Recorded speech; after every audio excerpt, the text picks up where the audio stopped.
Hello, hello, hello. Welcome to the Black Brain Trust. Today is Monday, September 10th, 2018. Today is our space and technology show. We have a good show for you today. I am Lionel, one of your co-hosts. Here with my other co-host, Mike. How you doing today, Mike? I'm good. And yourself? I'm well, I'm well. Thank you for asking. Also, we have Anti-Gravity up here from Business Wealth Power. How you doing, Anti-Gravity? I'm good, man. I'm good. That's good, that's good. All right, let's go ahead and get this show started with our first article on the docket. Our first article on the docket is a YouTube video. YouTube videos from The Verge. Title of the video is Inside Imogen's Heap's Cutting Edge VR Concert, The Future of Music. Now, in this video, Imogen Heap is a Grammy Award winning artist, producer, and musical engineer who uses VR or virtual reality to perform concerts through VR. Her interest in technology has led her to create gesture gloves called Mimu and a blockchain project for musicians called Mycelia. She partnered with Wave VR to bring this into fruition. Wave VR, unlike other companies, uses a social component which allows people to socialize with each other at the same virtual reality concerts. Wave VR spin on regular VR concerts. Wave VR puts a spin on regular VR concerts by making it a social experience, allows people to form bonds or socialize with each other from around the world and interact with each other. Earlier this year, an Iranian artist named Ash Kusha, who was banned from coming to America through President Trump's travel ban, was still able to perform his concert to his American fans through the virtual reality concert. The performer, how this works, how this virtual reality concert works is the performer is recorded in front of a green screen to create a hologram in virtual reality. The data then allows the virtual reality to manipulate Imogen's image and add visuals to the performance you cannot get in real life. The hologram is then placed where the artist will be performing their concert, which was recreated in virtual reality. The end result is fans can put on a virtual reality headset and attend an intimate concert of their favorite artists right from their own home. Now, as I read this, I'm sure you guys thought of different ideas this virtual reality concert or just this concept of virtual reality has used. Thought of different ideas that can be implemented with this. My question to the both of you are, how do you feel about this? Do you like it or you don't like this concept of using virtual reality for concerts? And why you do like it and why don't you like it? I think it's actually a good idea.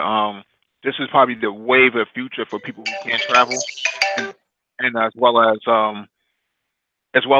people who may have missed the concert before, right? So you tickets are sold out, you didn't know about it.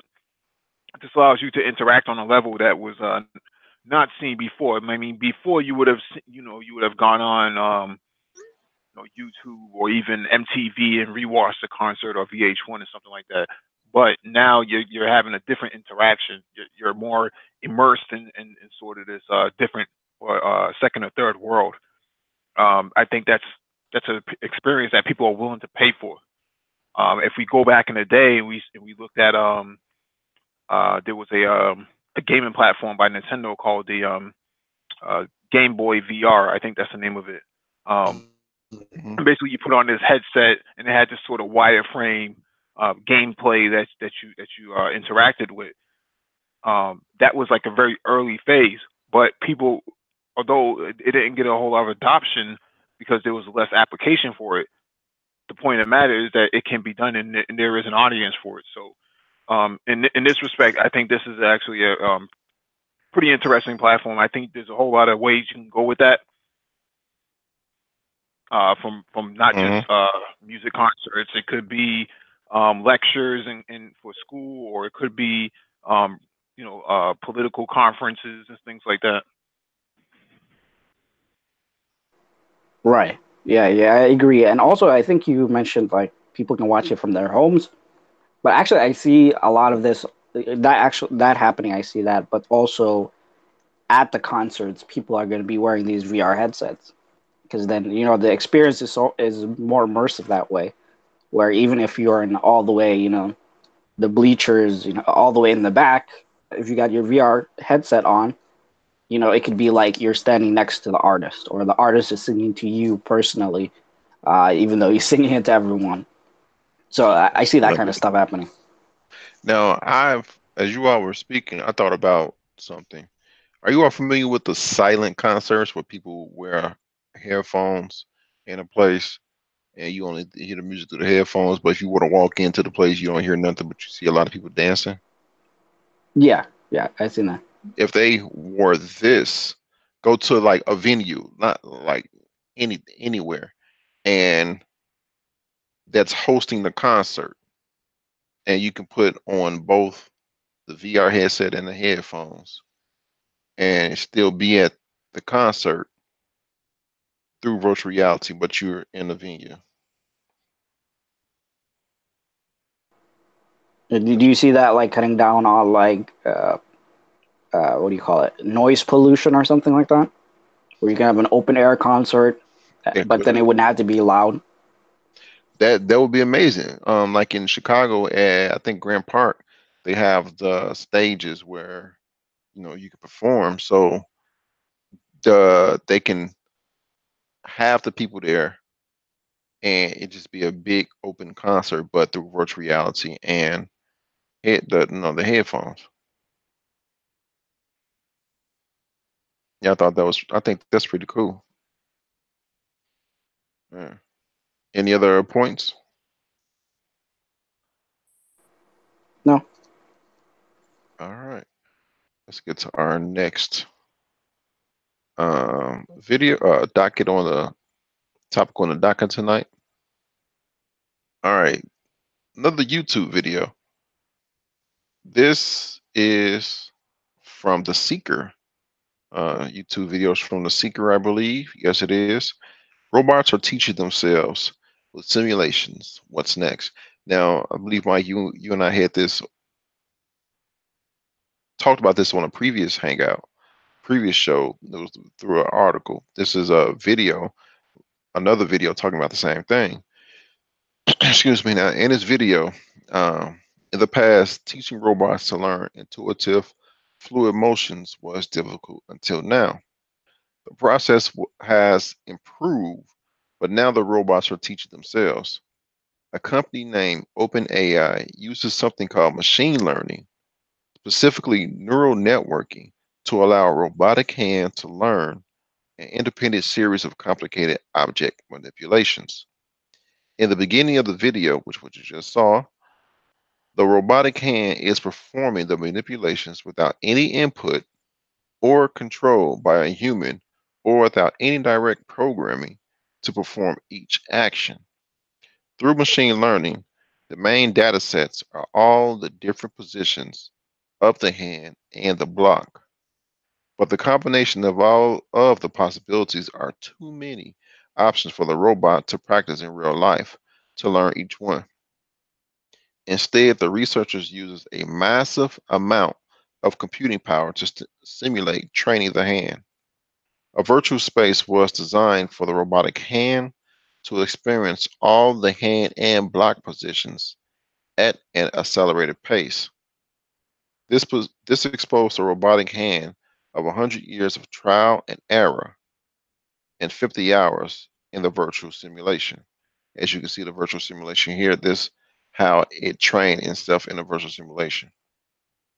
The research team used a machine learning program with a memory based loosely on on a human brain and its logic structures to work.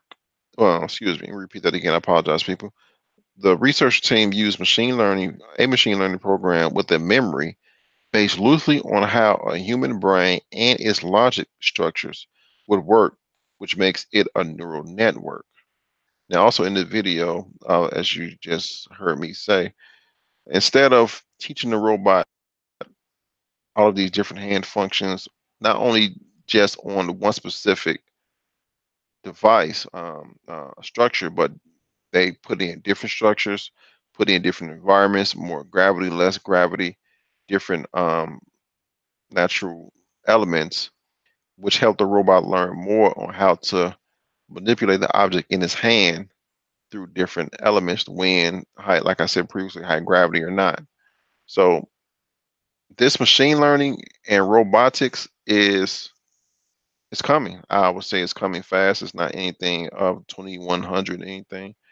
It's pretty much here, and these companies are slowly perfecting um, building these robots year by year and month by month. Any other points on this? Well, what I would say is that part of what makes humans different than some of this artificial intelligence and the neural networks that are backing it is that we already have pre-programmed algorithms in place. So when you look at how a child goes from crawling to walking, there's a sequence in place that needs to be fulfilled, and these algorithms that we already are born with just need to these algorithms just need to reach a certain sequence. Whereas these open AI robotics, um, they're mapping all of this. They're data mining and collecting all this data and having these neural networks connected to get the same results, but it's taking too much power and too much effort, right? Because it's not predetermined. For us, for humans, it's already predetermined as to what we're going to do. We know we're going to crawl before we walk, and before we walk, we're going to run. Before we run, we're going to walk, right? So there's a whole sequence in place that's done. I'm not sure why this isn't being programmed into the machine learning aspect as to for open AI or any other artificial intelligence, but it seems to me that they're using a lot of processing power to get the same results that doesn't need to be done. Mm. You got any points on anti-gravity? Yeah, I think I'm just a little, I guess, concerned about about just AI in general when they want to become kind of like humans. You know what I mean? Because a lot of our imperfections are going to be transferred onto it, right? I think Mike said AI is similar to humans. Is that, or how did you explain AI again? Machine learning, No, no, not machine learning. AI. so artificial intelligence makes a human decision. So the Right, human decision is do I go or do I stay, right? If you come to a four-way stop. When you talk about some of the errors that humans make, some of the errors that humans make is really based on emotion. Whereas artificial intelligence doesn't have any emotion. It just does what it's supposed to do. right. But that would mean it's not, a perfect AI in a sense, right? Perfect AI would be as human as human, correct? It makes a human. Perfect would be it hit a jump shot 100% of the time, right? You're gonna have errors with humans because we're thinking of other things at the same time, distractions and things of that nature. AI doesn't have any distractions. It just does the pre-algorithms that are in place that it should be doing is actually performing it. So it doesn't have the emotional aspect to actually draw it away, or even some of the hearing impaired or visually impaired obstacles that most human beings would have to disrupt it. Okay, I see. Any other points on that one? No, that's it. Correct. All right. Our next topic on the docket tonight comes from ccn.com under blockchain news. Andy Warhol's multi-million-dollar painting tokenized and sold on blockchain. In a world first, an artist worth an artwork worth millions of dollars has been tokenized and sold on blockchain. 14 small electric chairs, a 2-meter high painting by the late renowned American visual artist Andy Warhol, was sold on blockchain based art was sold on blockchain-based art investment platform Maecenas to qualify participants. Approximately $1.7 million was raised in the cryptocurrency auction for a 31.5% stake of the artwork, whose total valuation was 5.6 million. More than 800 bidders signed up for the auction, which was conducted entirely using a smart contract.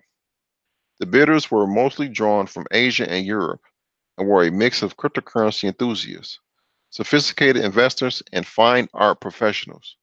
Maecenas conducted the cryptocurrency auction with assistance from Dadiani Syndicate, a fine art gallery based in London. ETH, BTC, or art. For the blockchain auction, 14 small electric chairs was tokenized by being converted into Ethereum-based digital certificates, enabling buyers to purchase portions or fractions of the artwork using Ethereum, BTC, or or Maecenas' own cryptocurrency, the art token. Over 6 million art tokens were utilized by the Ethereum smart contract in the course of the auction, which registered 6.5 million at the highest bid. Being the first time that a renowned painting by a world famous artist has been tokenized and successfully auctioned using blockchain technology, the CEO of Mecenas, Marcelo Garcia Casillo, said that the technology had the potential to radically transform the art market. Tokenization of assets is the most prominent and exciting use case of blockchain technology, and we're proud to be pioneers in this space.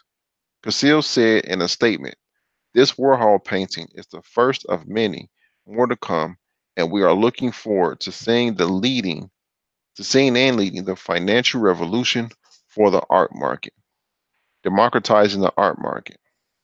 The crypto auction, which began on July 25th, had initially been announced in early June, as CCN reported.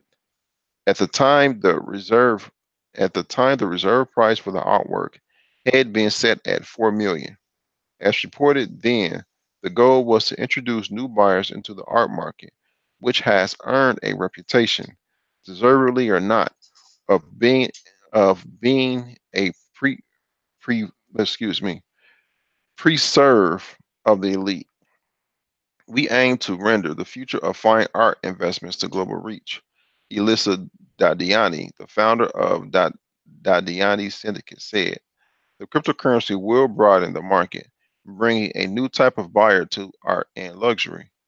If the success of the crypto auction can serve as a pointer to the future, it was a good start, as the auction not only exceeded the reserve price, but also closed 2 weeks before the auction date, before the scheduled date." So, Andy Warhol's multi-million dollar painting tokenized and sold on blockchain.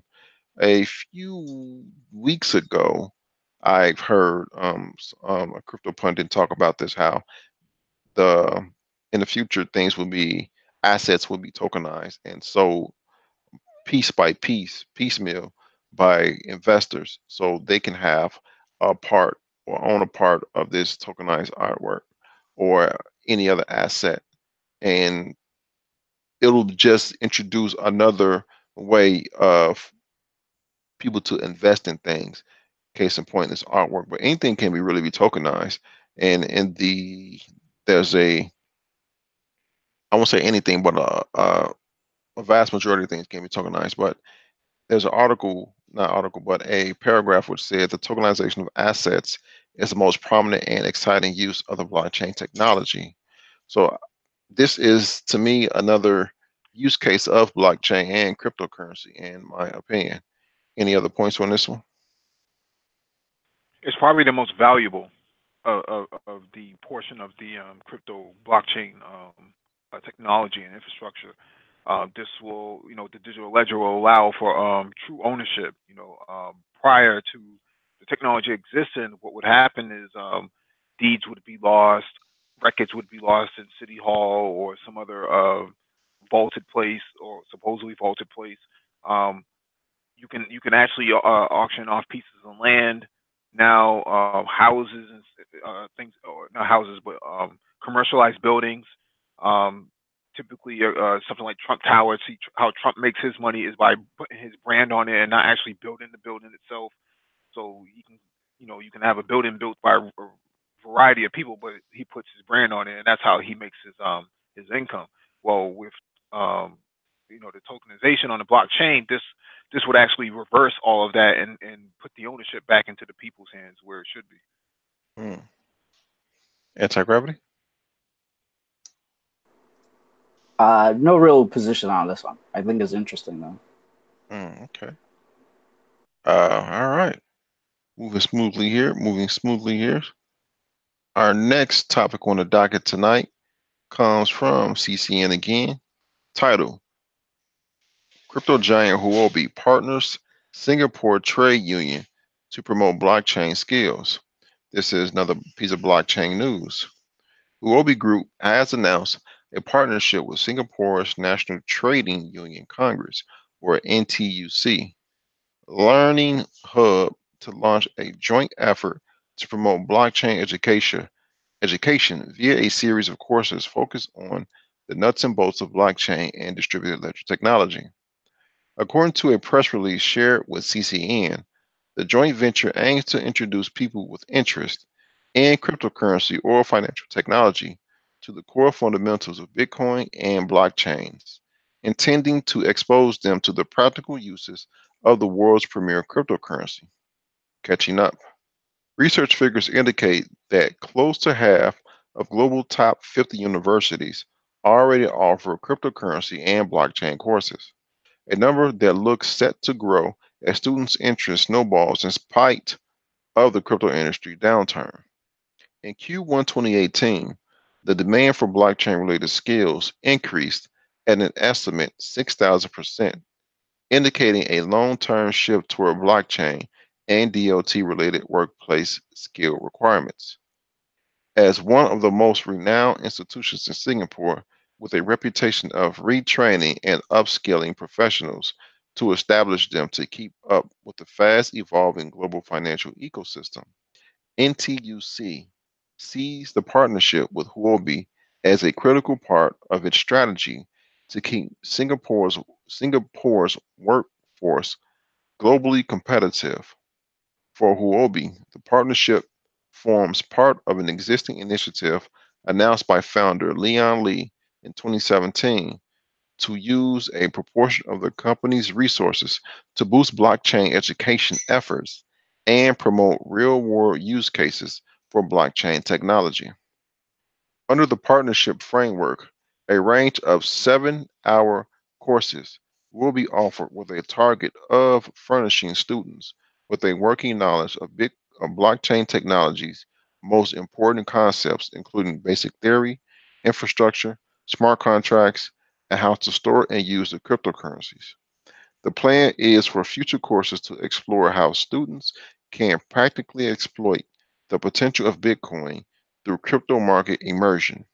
Students will be exposed to real life trading scenarios to develop their understanding of trading strategies and how the market values Bitcoin and other cryptocurrencies.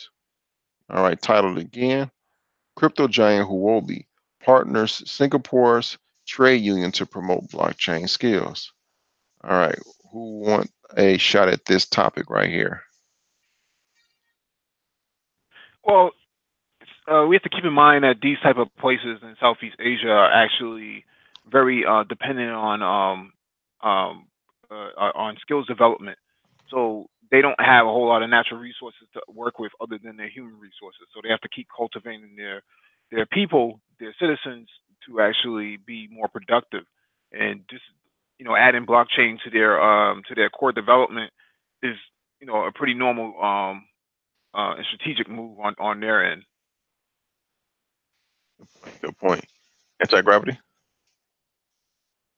Yeah, I agree. Actually, that I think that's kind of what makes them more competitive is because they don't fall into what in economics is called the resource trap.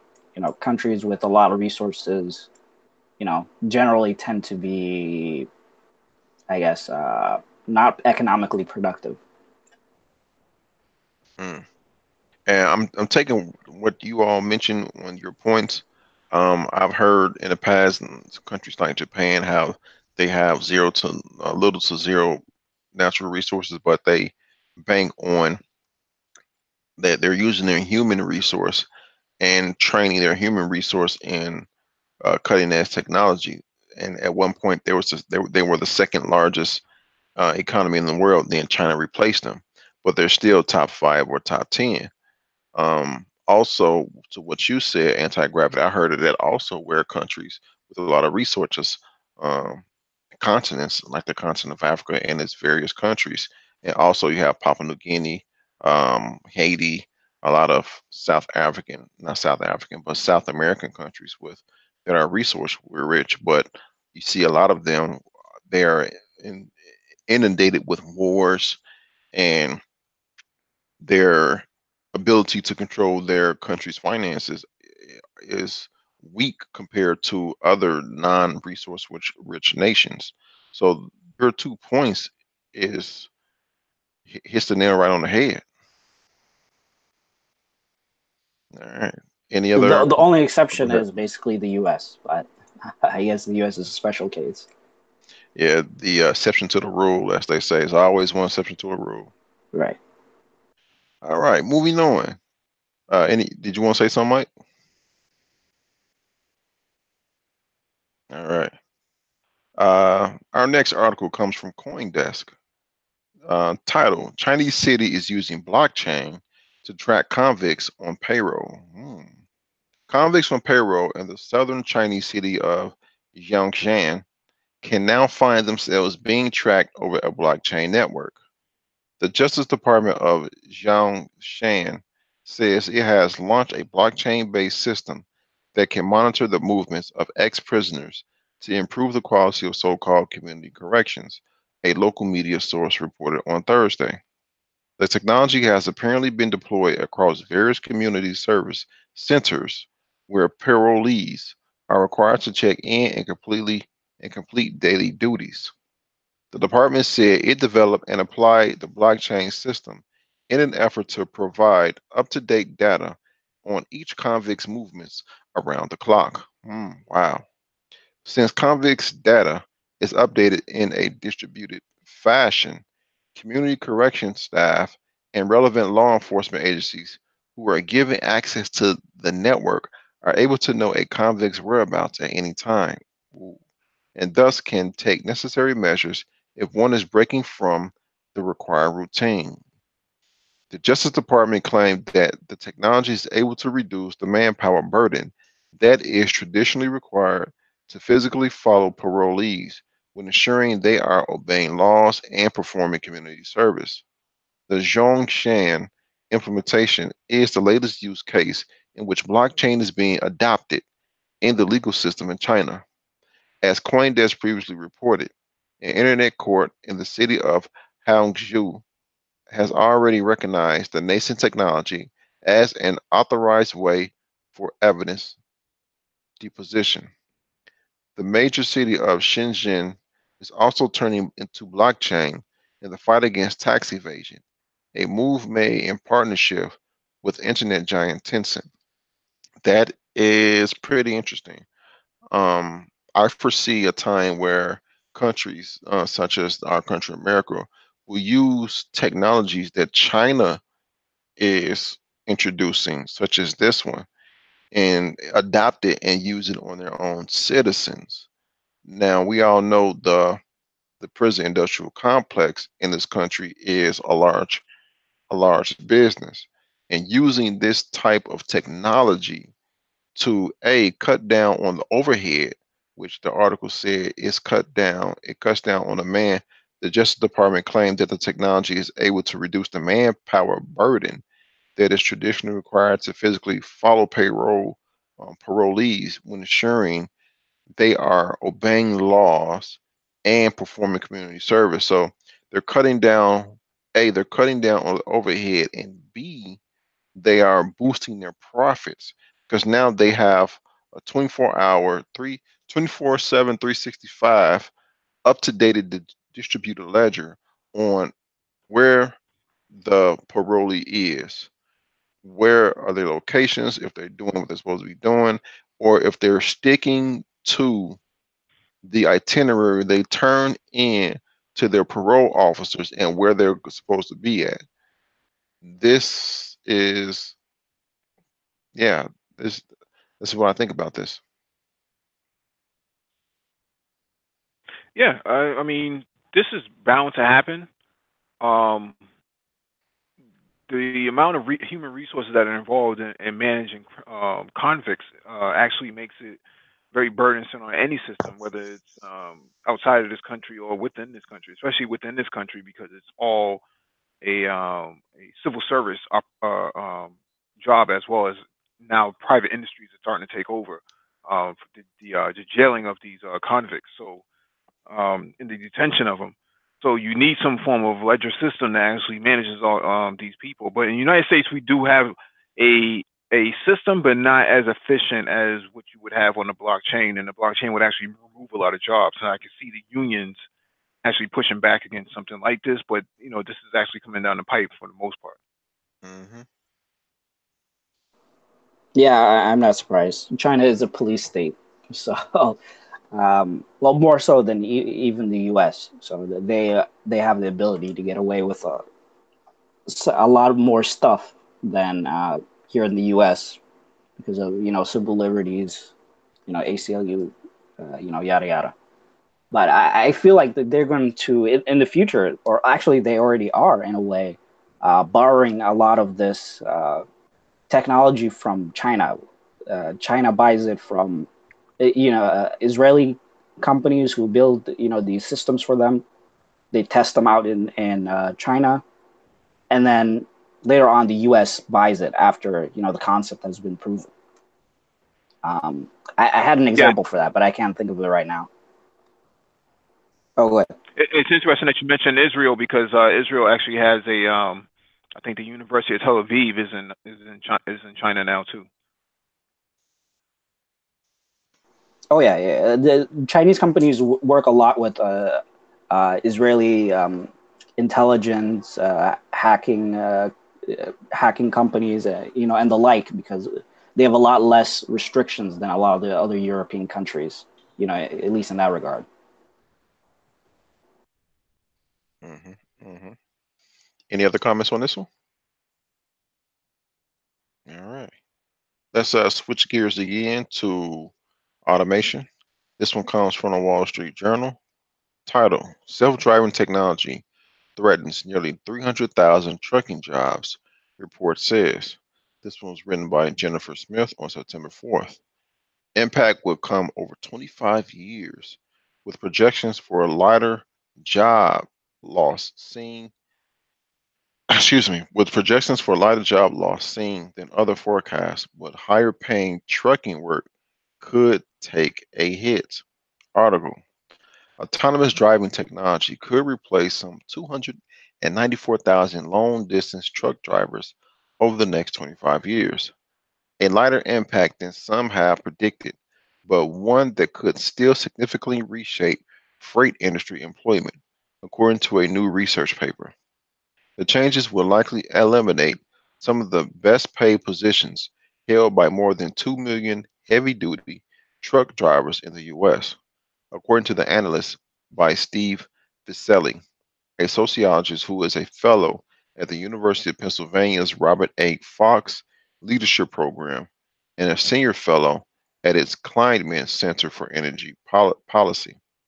Using autonomous vehicles for long haul cargo runs, the most likely near term scenario, would also spur increased demand for delivery and local trucking jobs, which tend to be lower paid and often have poor working conditions, the report said. Allow me to read that again, gentlemen. Using autonomous vehicles for long haul cargo trucks, the most likely near term scenario, would also spur increased demand for delivery and local trucking jobs, which tend to be lower paid and often have poor working conditions, the report said. Many experts believe the trucking industry is a significant market for autonomous vehicle technology, in part because long distance highway driving is less complicated than navigating city streets. Trucking companies are interested in the technology because it could help them address high driver turnover and safety regulations that limit truckers' hours behind the wheel. Mr. Vicelli, who worked as a truck driver for several months while researching his 2016 book, The Big Rig Trucking and the Decline of the American Dream, interviewed computer scientists, startups, carriers, equipment manufacturers, and other experts as he studied how self-driving technology might be used in the trucking industry. He calculated the likely job he calculated the likely job impacts based on industry reported data on driver headcount and revenue for various trucking segments. The jobs facing the greater risk, he said, are those where drivers move more cargo hundreds of miles but perform few specialized non driving tasks, such as unloading freight, coupling trailers, or inspection and maintenance.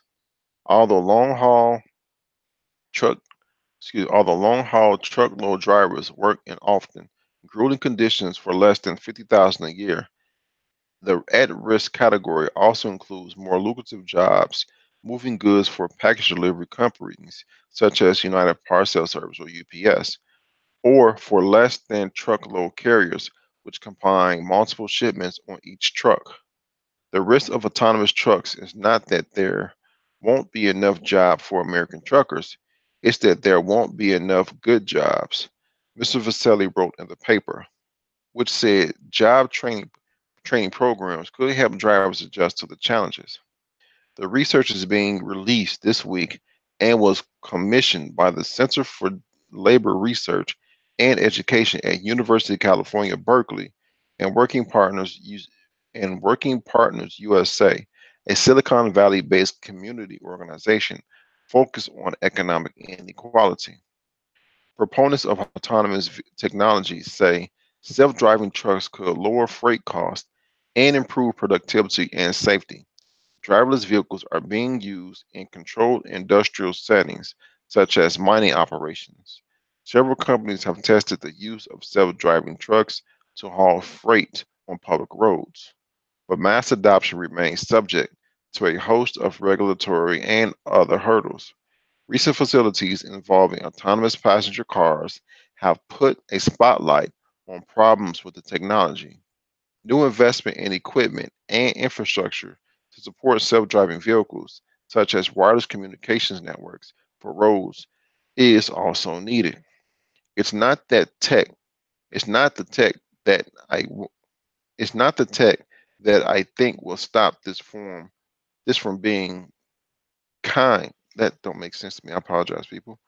It's not the tech that I think will stop this from being kind of ready 5 years 10 years from now, Derek Leathers, chief executive of Warner Enterprise Incorporation, a large Omaha, Nebraska based trucking company, said at a June investor conference. It's everything else, he said, including public perception and the challenge of finding space for facilities such as depots where trailers can be swapped between human drivers and autonomous trucks. Right now, human to human platooning where multiple trucks are driven save fuel by using autonomous technology to drive in close formation to reduce wind resistance. It's pretty much ready to go. Mr. Vaselli said, I want to read that last paragraph again. Right now, human to human platooning where multiple trucks with drivers save fuel by using automated technology to drive in close formation to reduce wind resistance. It's pretty much ready to go. All right. Who wants first comment on this one? I was hoping that MOT would show up for this. Yeah, me too. If not him, maybe Ghana then. But Yeah, I think maybe outside of America, this would actually be more productive because of the long highways that places like the continent of Africa has, and the Middle East has a lot of long highways that go from like Lebanon all the way back to Iran. So things like that could actually be things like this could actually be very useful in those areas. In America, the roads are so bad, they would have to be done over before you can have an autonomous vehicle of this capacity actually be successful. I can only imagine what a pothole would do, what a deer running across a highway with a vehicle like of this capacity at 80 miles an hour. That it just seems unthinkable. But the job portion of it, this was inevitable anyways. That jobs are going to be lost to this, but I think you're still going to have jobs on the local level. So instead of having drone an autonomous based vehicle running up and down the street, running up and down side streets, you'll still have human-based drivers for side street work. So you're saying the autonomous, if this were to work in America, you will have autonomous vehicles for long-term driving compared to. Right, your main highways, 95 south, 95 north, 85, those main highways where there's very few reasons for an autonomous vehicle to actually get off on the off ramp. Okay, but local truck deliveries would use uh human. Yeah, you're still going to need that human element because those side streets and things like that are not really designed for autonomous vehicles at all. Even on a compact vehicle stage, right? So, like in Boston, we have a lot of our streets are really modeled after horse and buggy. They really haven't changed at all, and they're not going to change just for autonomous vehicles. So you're still going to need that human element to actually, uh, carry these parcels from point A to point B on the local side, and then on the highway side, on the national highway side, you can use your autonomous vehicles there. Yeah, you're right. I've been to Boston once or twice. You all still have a lot of cobbled roads on side streets, which are and the roads are narrow on some streets also. Yeah, they were designed around horse and buggy, so there was no such thing as an SUV back then in Hmm. terms of urban development. So you wouldn't be able to use autonomous vehicles of that capacity on side streets or main streets either. Main streets would be impractical because you don't have the infrastructure put in place. You don't have the traffic lights. You don't have the crosswalks that are intelligently designed to allow visually impaired people to actually get across. Or we're just now getting around to having the sidewalks actually carved out for people in wheelchairs and physically challenged Really? people to get onto the street. Well, Wow. it's a long process. You can't. Yeah, it's a long process. So the way they have, um, the way the streets are set up, they have to be completely reconstructed. All the sidewalks have to be reconstructed for the handicap access, and they have to adjust the height of the sidewalks so that when the Mm. buses pull up, that the height of the sidewalk matches the height of the Landing. awning, the onboarding, the landing of the buses and stuff like that. So all that stuff is still being in development, and it probably won't stop for another 10 or 15 years. Okay. Okay. I see what you're saying. All right. You got any comments on this, Anton? Yeah, I would just say that I was a little hopeful that you know I, the Trump administration's infrastructure week thing that they were planning, that they were gonna dump $1 trillion into infrastructure. I thought that was going to be the big propeller of a lot of the self-driving stuff because there are a few areas, yeah, at least where I live, where they're experimenting with it and setting aside a little bit chunks of the road for autonomous vehicles, right? But it looks like now I'm going to have to agree with MOT. He said it's going to take a long time for before semi trucks or anything are self-driving here in the U.S., and it's because of the roads are too messed up. Hmm. And I would have to agree with that when he said that, because now that I think about it, America doesn't keep up its infrastructure compared to other countries. And you would think America would keep up its bridges, its tunnels. Uh, when I was living in the Northeast area, New England area, I couldn't tell you how many times I heard Boston refixing the tunnel, refixing this, refixing that. And then the bridges in the middle America, or what they call the heartland of America, how many of those are rusted and look like they have a few years left in them before they collapse all about themselves. Then it rolls in northern cities where there's a lot of snow. The snow come down, things are frozen, so the concrete gets tight. You get the water that seeps into the concrete, and when the summer comes, things expand. The water expands, cracks up the concrete. So little things like that. Not to say I know those are smaller examples, the roads being bad, and every spring there's construction season. But America keeping up its infrastructure and the pure age of some of these streets, such as we just talked about Boston, the pure age, and they're not really made for this future technology. And to be frankly, I don't think they'll ever be made for this future technology, because when they were built, you got the buildings that are, you have to tear down buildings just to widen the streets in some areas of the country. No, what's going to happen in Boston is they're going to ban vehicles from coming in altogether. Like trucks or any vehicle.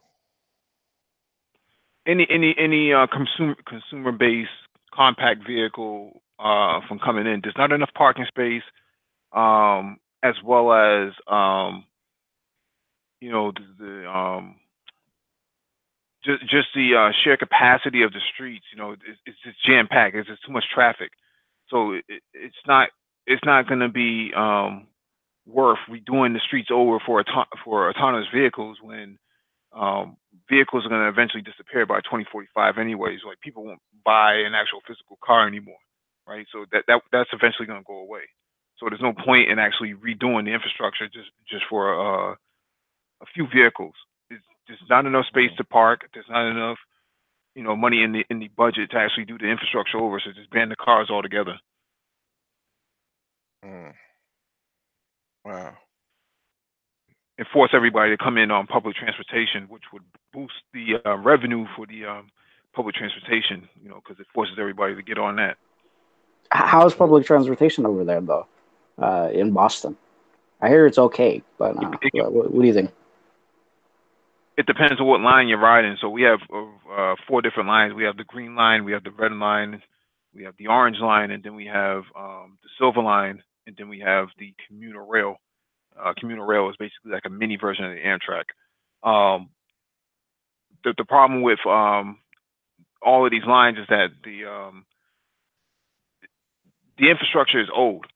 It's just old. That's just the way it is, and there's nothing you can really do about it unless you're going to spend the money to bolster it up. And it costs too much money to actually do all that, and I don't see them doing it anytime soon. So some of the trains that they've been using are actually almost 30 years old. So it's time to replace them, but they don't have any money in the budget. And coincidentally enough, we just ordered some trains from China that should be here by next summer. So Okay.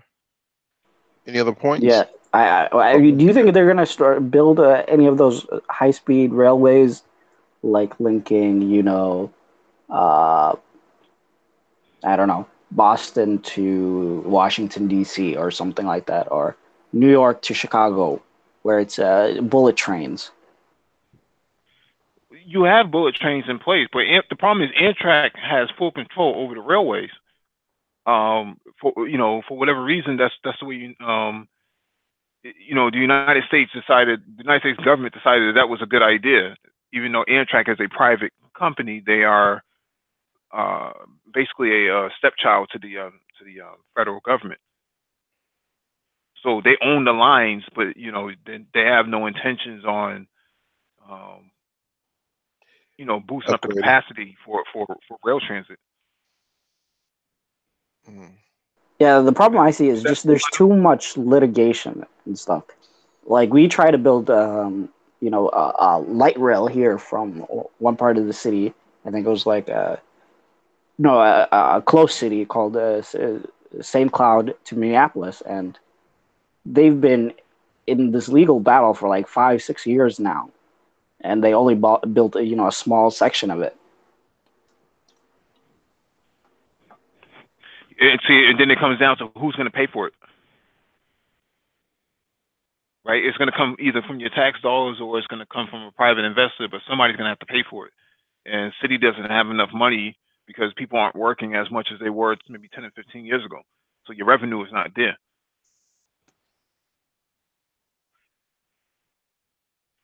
So the U.S. is kind of screwed in terms of this development, and this is where Africa can actually partake in new development of autonomous vehicles and things of that nature because they have a lot of untapped or they have a lot of real estate that has not been developed um, for their market. So they wanted to if they wanted to design a road from the ground up to be autonomous and to be energy efficient, they can actually do that right now.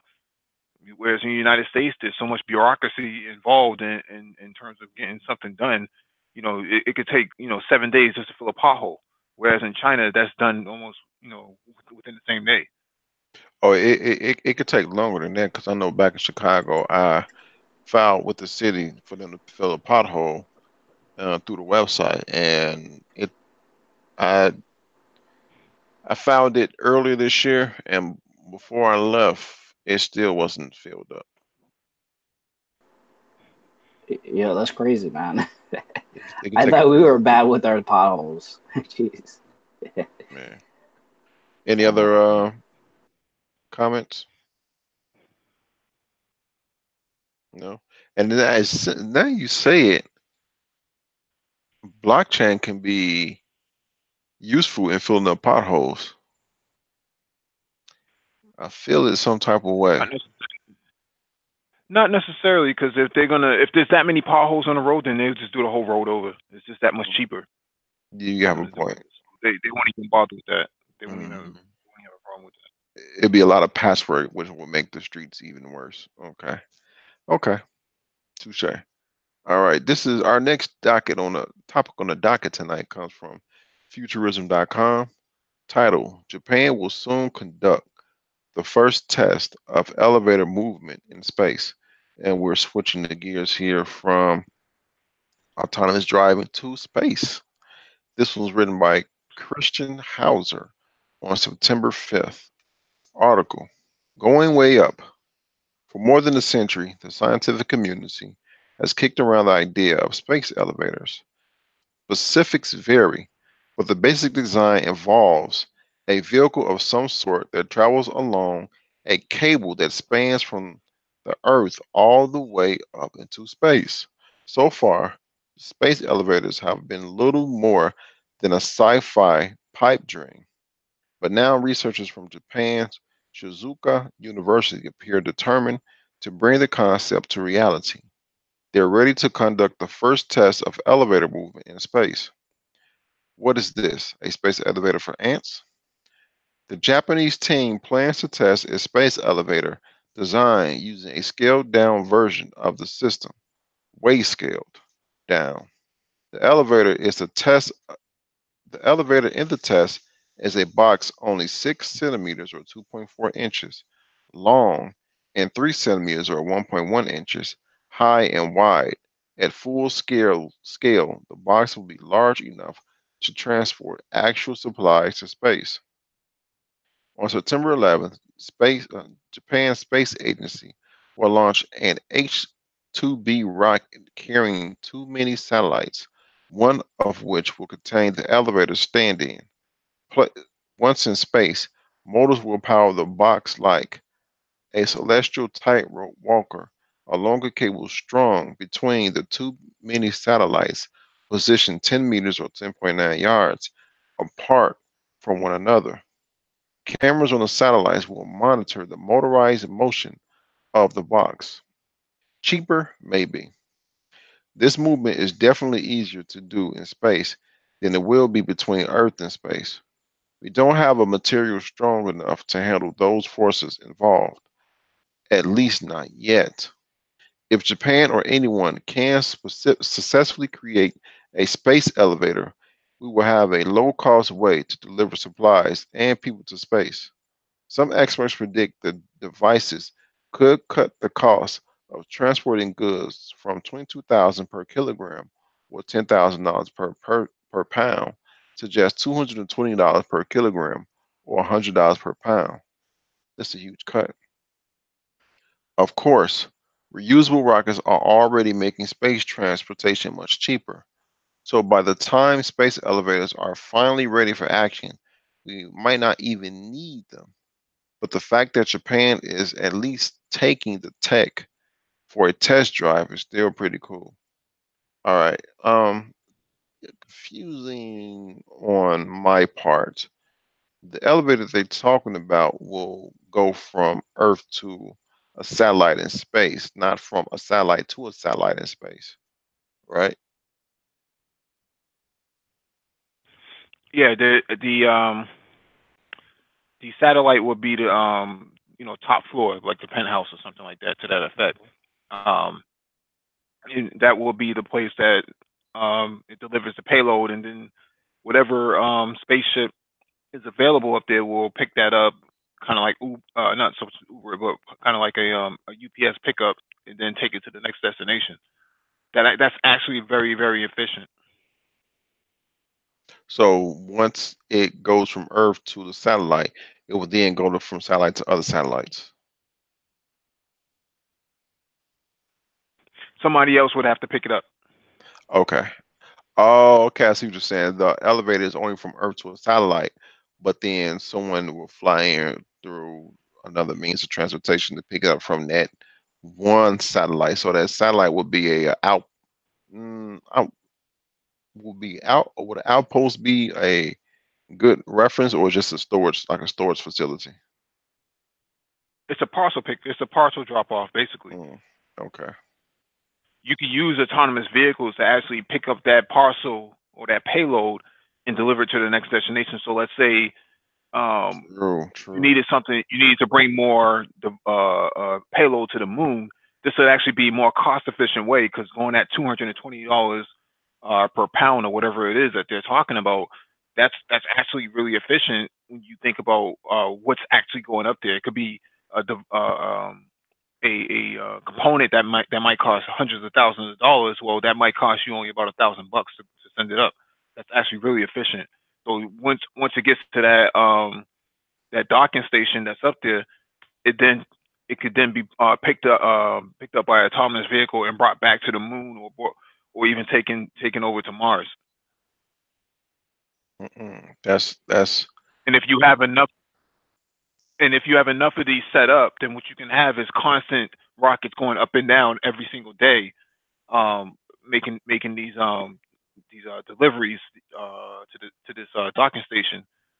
so the price to right now. Even though we have reusable rockets, thanks to Elon, um, uh, SpaceX. Forgot the man's last name. Apologize, people. Because of that, the Musk. Because of the reusable rockets, the potential for delivering payloads to space is cheaper. But through the with the article, what they're saying is, with this, it can be even more cheaper because you reduce the amount of fuel needed to get out of the Earth's atmosphere. Right, because they're basically. many. Say Yeah. again. No, What's I that said now? right because they're many. They're not full rockets. They're many. Okay, They're, and they're not they're carrying many. um this huge amount of payload. Okay, I follow. I follow. You got any points to make? Yeah, you got any points on this anti gravity? I think if they're able to kind of test, do a proof of concept of this, then the pipe dream of the space elevator might become a reality. You know what I mean? Or maybe even it wouldn't have to be exactly in the way it was originally envisioned. Maybe it could be multiple stops along the way, or something to that effect.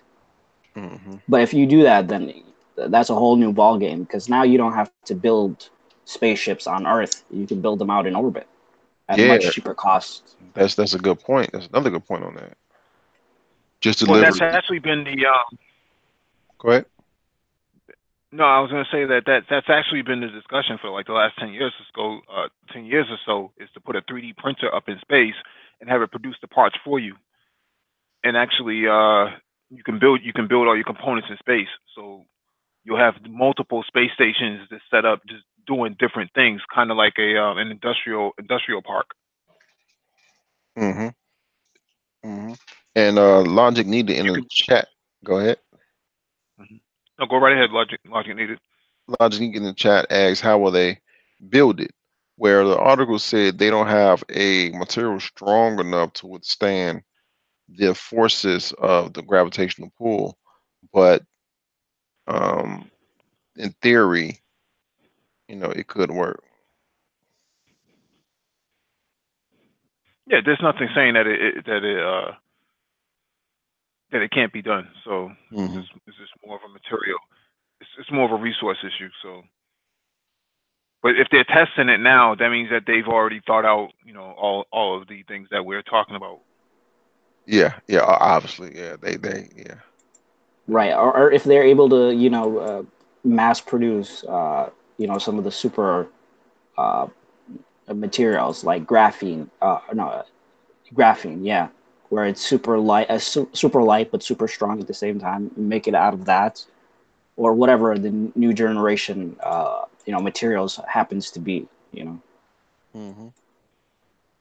All right. Any other comments on that article? All right. Excuse me. Let's go ahead to the next topic on the docket tonight, gentlemen. This one comes from, how do you pronounce this? Fist.org. All right. Title: Russia says space station leak may be sabotage. All right. This one written, excuse me, written on September 4th. Article: Russia launched checks Tuesday after its space chief said an air leak on the International Space Station last week could have been deliberate sabotage. Space Agency Chief Dmitry Rogozin said the hole detected Thursday in a Russian spacecraft docked at the orbiting station was caused by a drill and could have been done deliberately, either back on Earth or by astronauts in space. Astronauts used tape to seal the leak after it caused a small loss of pressure that was not life threatening. There were several attempts at drilling, Rogozin said late Monday in televised comments, adding that the drill appeared to have been held by a wavering hand. What is this? A production defect or some premeditated actions? He asked. We are checking the Earth version, but there is another version that we do not rule out: deliberate interface in space. A state commission will seek to identify the culprit by name, Rogozin said, calling this a matter of honor. For Russia's Energia space manufacturing company that made the Soyuz asked for comment on allegations of possible sabotage, a NASA spokeswoman referred all questions to the Russian Space Agency, which is overseeing the commission's analysts. Strange stunt. Rogozin said, Rogozin has said the hole in the side of the ship used to ferry astronauts was most likely caused from outside by tiny meteorite, but later admitted it had been ruled out. The Russian MP, who was a former cosmonaut, suggested that a psychologically distributed, shoot, no, I got blockchain in my head, a psychologically disturbed astronaut could have done it to force an early return home. We're all human, and anyone might want to go home, but this method is really low. Maxim Suryev, of President Vladimir Putin's ruling party, told RIA Novosti state news agency. If a cosmonaut pulled this strange stunt, and that can be ruled out, it's really bad, says Shurayev, who spent 2 stints on the ISS. I wish to God that this is a product effect, although that's very sad too. There's been nothing like this in the history of Soyuz ships.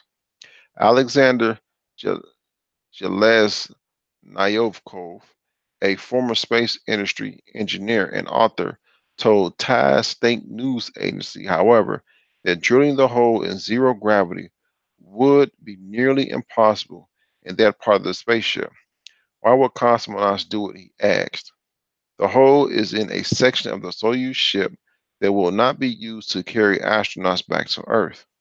A space industry source told TASS that the spacecraft could have been damaged during testing at Baikonur Cosmodrome in Kazakhstan after passing initial checks, and the mistake was then hastily covered up. Someone messed up and then got scared and sealed up the hole. The source suspected. The source speculated. But then the sealant dried up and fell off. The Soyuz reached when the Soyuz reached the ISS. Energia will carry out checks for possible defects on the Soyuz ships and progress unmanned ships used for cargo at its production site outside Moscow and at Baikonur. RIA Novosti reported Tuesday, citing a space industry source. The ISS is one of the few areas of Russia US cooperation that remains unaffected by the slump in relations and Washington's sanctions. Russia's rockets used for launching spacecraft and satellite have suffered energy problems. Engine problems. Currently, the ISS are two. I apologize. Currently, on the ISS are 2 cosmonauts from Russia, 3 NASA astronauts, and a German from the European Space Agency. All right. So, what do you all think could have caused this leak in Russia's space station? Sabotage or manufacturing default? Wait, Russia has a space station? No, no, no. Or is this the No. ISS you're talking about? The ISS, ISS. Okay.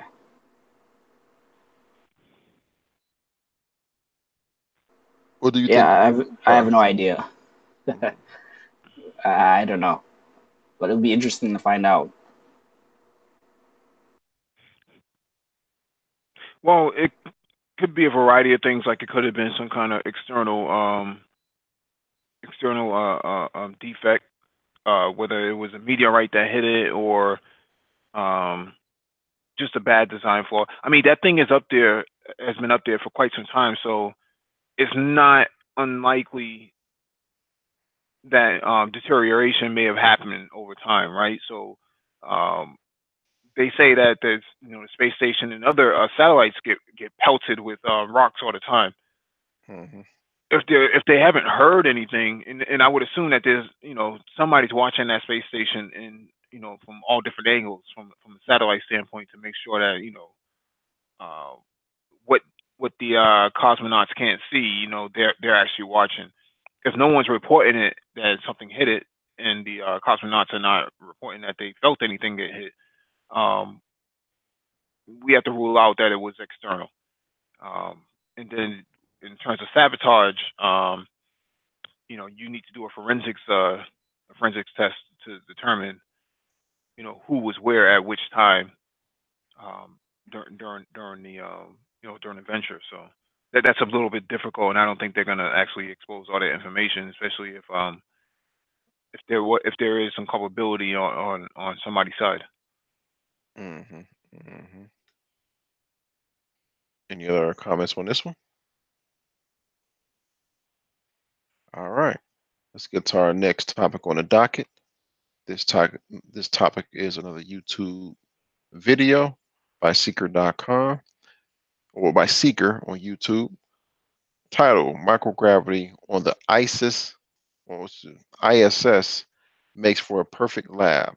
Here's everything we're learning. Now, this is a 3 part series. This is the first video of the 3 part series by Seeker, which asks other astronauts and people involved in the space agency, how how opening a lab in space could be beneficial in many ways through for the science industry. Now, I saw the video earlier. One of the ways that I want to repeat his name again, I want to get his name right. His name is Dr. Mike Roberts, Deputy Chief Scientist from CASIS, testing microbiology, how microbiology, the different forms, mutations of microbiology, testing it in space. And he said that way it can be a more secure, controlled environment uh, by testing different uh, mutations of microbiology. Now, I don't know if you all have heard of any other ways space can be sort of a perfect lab for science, but if you have any not intakes, takes on this, what do you all think? I think they created a movie after this, with Eh, maybe Ben Affleck or whatever that guy's name was. yeah, Um, Deadpool. What's the guy name? no, I know Yeah, what you're talking about. I know what you're talking about. Ryan Reynolds. I think it's Ryan Reynolds. Yeah, yeah, Ryan Reynolds. Ryan Reynolds.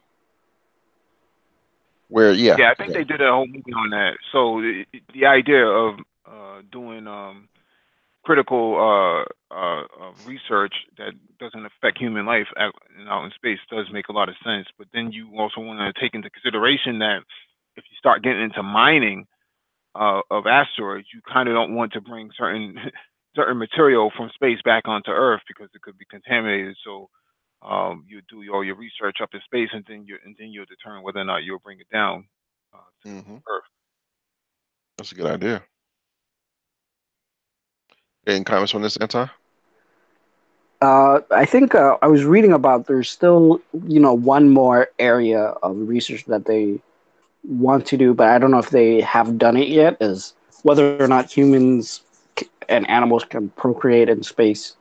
I don't know what the status of that is, but I think they were trying it out with rats and that kind of stuff. So for in the future, in case humans have to do deep space travel, whether or not they'll be able to reproduce. Okay, okay. Any other comments before we get to our next docket on the topic on the docket? Keep saying that backwards. Excuse me. All right, this one comes from next topic comes from space.com. Title: NASA chief wants to send humans to the moon to stay. This one written by Robert Z. Perlman on August 23rd. Article. Houston. Jim Bridenstine wants to make sure that there is never another day when humans are not in space.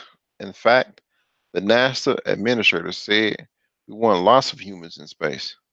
Bridenstine, who became the space agency's chief in April, recently sat down with Space.com and other reporters during a visit to the Johnson Space Center in Houston, during which he shared that he saw as his priority for NASA going forward. When you look back at history, look back at the end of the Apollo program, 1972, when we didn't go back to the moon. You look back and there was a period of time, there was another, there was a period of time thereafter Apollo and before the space shuttles when we had a gap of human spaceflight capability, Bridenstine said.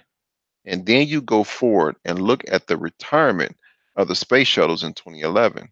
And now we're getting to the point where we're ready to fly commercial crew. We've got a gap of about 8 years in our ability to fly crew into space. When you think about the end of the International Space Station, we want to make sure that a gap doesn't materialize, he said. I believe it is important to do everything in our power to prevent another gap from occurring And that is why it is important to start this conversation now. To the moon. Bridenstine thinks NASA should have taken an opportunity to pursue the moon almost a decade ago. If you go back to 2009, the United States, through NASA, made a critical discovery, which is the moon has hundreds of billions of tons of water ice. To me, that should have changed our direction immediately, he said. From 1969, when we first landed on the moon, up until 2009, a lot of people believed that the moon was bone dry. In 2008, the Indians did an experiment and they realized there was water ice on the moon.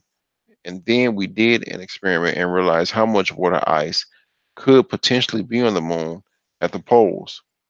So the question is, during those 40 years, we missed that. What else have we missed? Now, as NASA Administrator, Bridenstine is carrying out President Donald Trump's direction of returning astronauts to the moon. We need to get to more parts of the moon than we have ever gotten to ever before, he said. When you look at the Apollo program, we had 6 landings, all at the equatorial regions of the moon, and we didn't get the full perspective, the full understanding, the science, and the knowledge. Bridenstine also said he sees the moon as a way forward to points farther out in the solar system. I think a lot of people miss the fact that the moon represents an amazing proving ground for all of the technologies and the human performance capabilities that are necessary to survive on another planet and the ability to develop a situ, uh, situ in situ utilization abilities. Bridenstine said, the moon represents the capabilities to do that activity for the first time, rather than doing it on Mars for the first time, where you can't come home for another 2 years. Gateways ahead. Bridenstine said the key to opening up the moon and going to Mars is building gateways, small space station like platforms that serve as lunar orbit outposts or transports for points forward or outward. The first gateway is going to be in a near recliner halo orbit. It is not optimal for getting to the surface of the moon, but it enables with a very low propulsion capability. We're talking about solar electric propulsion. It enables us to stay in that orbit for a very, very long period of time. Bridenstine said, and it enables us, the United States of America, to invest in critical infrastructure from whence our commercial partners can go back and forth from Earth to lunar orbit, from which our commercial partners can build their own landers to get to the surface of the moon. What we want to do is enable more people to have access to the lunar surface than ever before, and more people to have access to lunar orbit than ever before, he said. The interfaces we have on Gateway, whether it is power or docking, it is all going to be published on the internet. We want to enable everybody, including countries that historically do not have big space budgets, to look on the internet and say, look, we could build something that could actually be effective at the gateway. Bridenstine made it clear that the gateway won't be another international space station. It won't be permanently crewed, but it could support humans for 30 to 60-day science missions. A second gateway, though, might be what carries astronauts to Mars, perhaps around 2030, he said. That's right around the corner. The first gateway is about the moon, but I think the second gateway, being a deep space transport, again using commercial and international partners, enables us to go to Mars to get to Mars. Bridenstine said, what we don't want to do is go to the surface of the moon, prove that we can do it again, and then be done. We want to we want to go and to stay. And the gateway, in my view, I've been convinced enables us to take advantage of commercial and international partners in a more robust way. So we are there to stay. It enables us to get to more parts of the moon than ever before. And it enables us to get to Mars, he said. There is no other architecture that I have been presented with, given the current budgets that we have, that enable all of that. All right. Mike, you have anything to mention about this? Me personally, I think it's outstanding. I echo your sentiments. It's one of those things where a little bit skeptical about what happened in 1972, what they claim, but I definitely see a viable mission coming in place. There's going to be a lot of major private and state actors getting involved in terms of space travel with humans. So I personally don't understand why you want to put a human on Mars. There's no infrastructure there. What's the point? If there was infrastructure there, I can understand, but if there's no infrastructure on any of these moons or planets, then it doesn't make any sense to put a human up there until you actually put some infrastructure there. But they're supposed to be the pioneers, the ones who are building that infrastructure. You know what I mean? What do you mean? Like they're sending these people out, first, along with autonomous drone, not just drones, but uh, AI, 3D printers, basically everything, and then they're supposed to, kind of set it up for the people who will come after them. I don't see that happening. Like The they have amount someone of has to labor set that up the hab domes, and someone has to get things started. Unless AI becomes advanced enough that they that it sets it up, it sets it the infrastructure up for us. You know what I mean? not necessarily. So if you're just talking about setting up these pieces of infrastructure up, most of that stuff can be set up on its own. We don't need a human being to actually open up a satellite, right? So the Hubble or some of these other satellites. If you looked at the video that we talked about a few weeks ago on the Space and Technology Hangout, on how satellites are made, these multi-million-dollar satellites are made. They're made on the ground, but then when they get up in space, they actually perform all 99% of the work on their own. So they open up, they do their service checks for like 7 days. Um, they charge their batteries. All that stuff is done on the side of the autonomous portion of the satellite itself. So it's not necessarily you need a human being to go up there and lift up a 800-pound component to set up. All that stuff can be relatively done without any human interaction on the ground. So if there is no so what I'm saying is if there is no infrastructure for human beings to adapt to or to live off of, it doesn't make any sense to send them up there. All right. So you're saying pretty much the send. Oh, You're what's going saying on, like the Jack? send. What's going on, brother? What's going on? So, what's going on, everybody? So you're saying pretty much the send of humans up there with no infrastructure is kind of counterproductive in the sense of like they're just gonna be just dwindling their fingers, or because it's not for their again their main goal is to.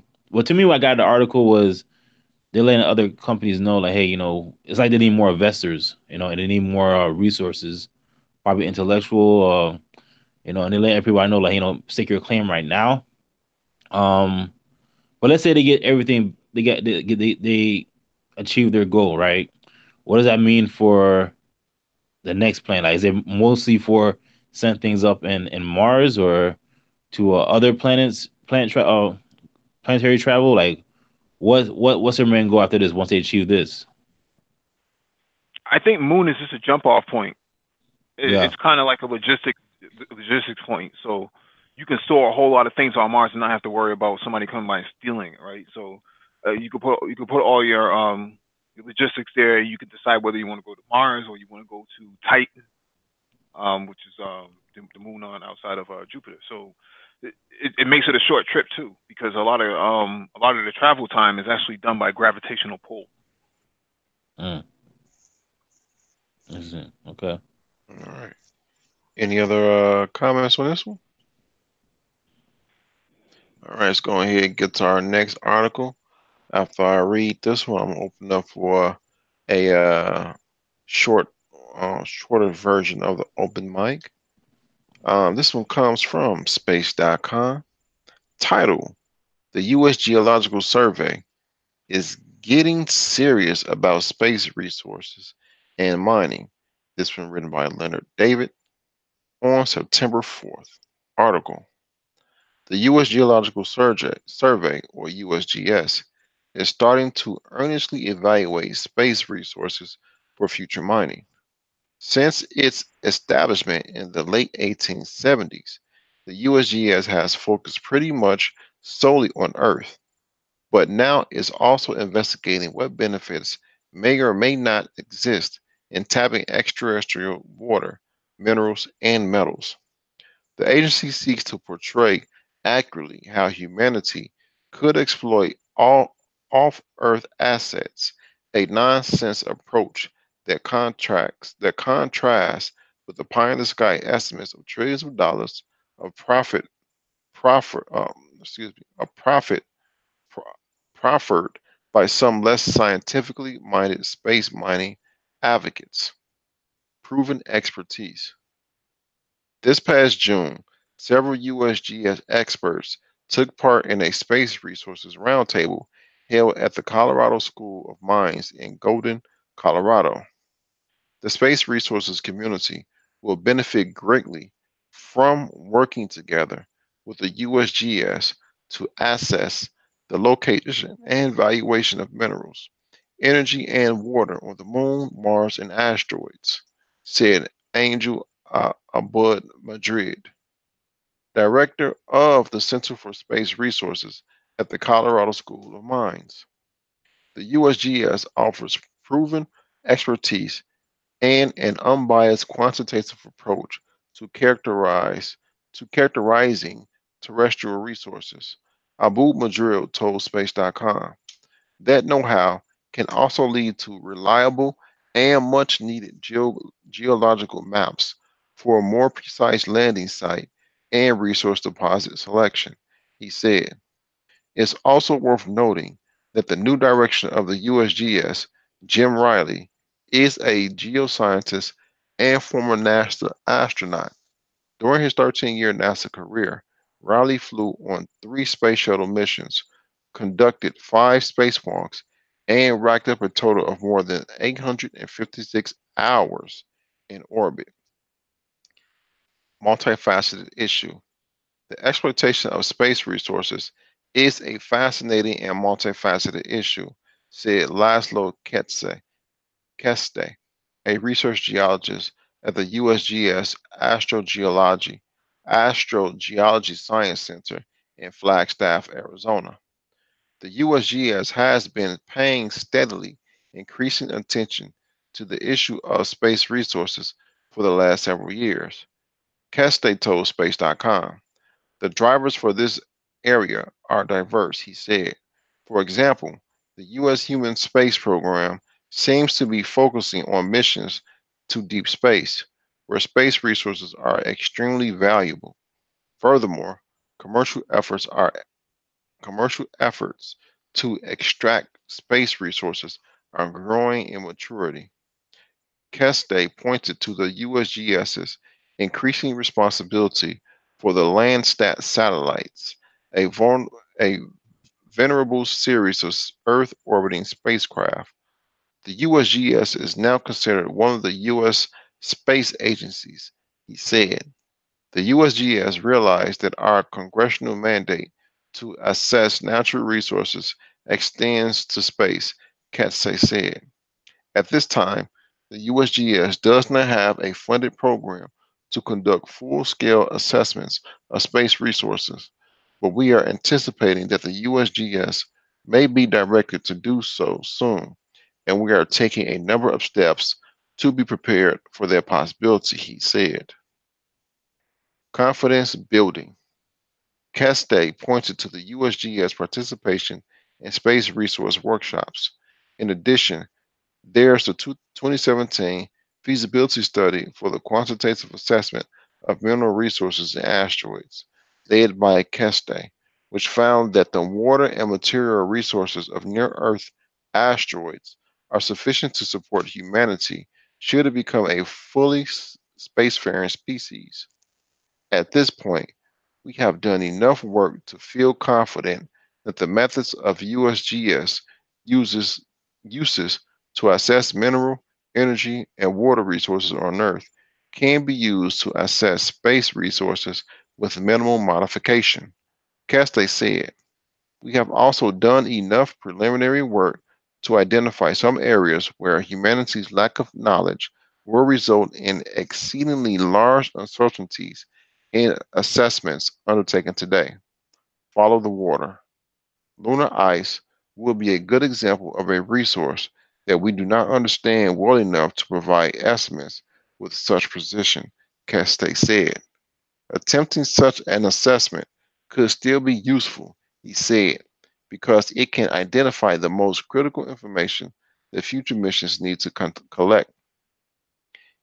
It is also perhaps counterintuitive that we have a much better understanding of ice on Mars than our own moon, but NASA's follow the water strategy on the red planet has provided a wealth of knowledge, Keste said.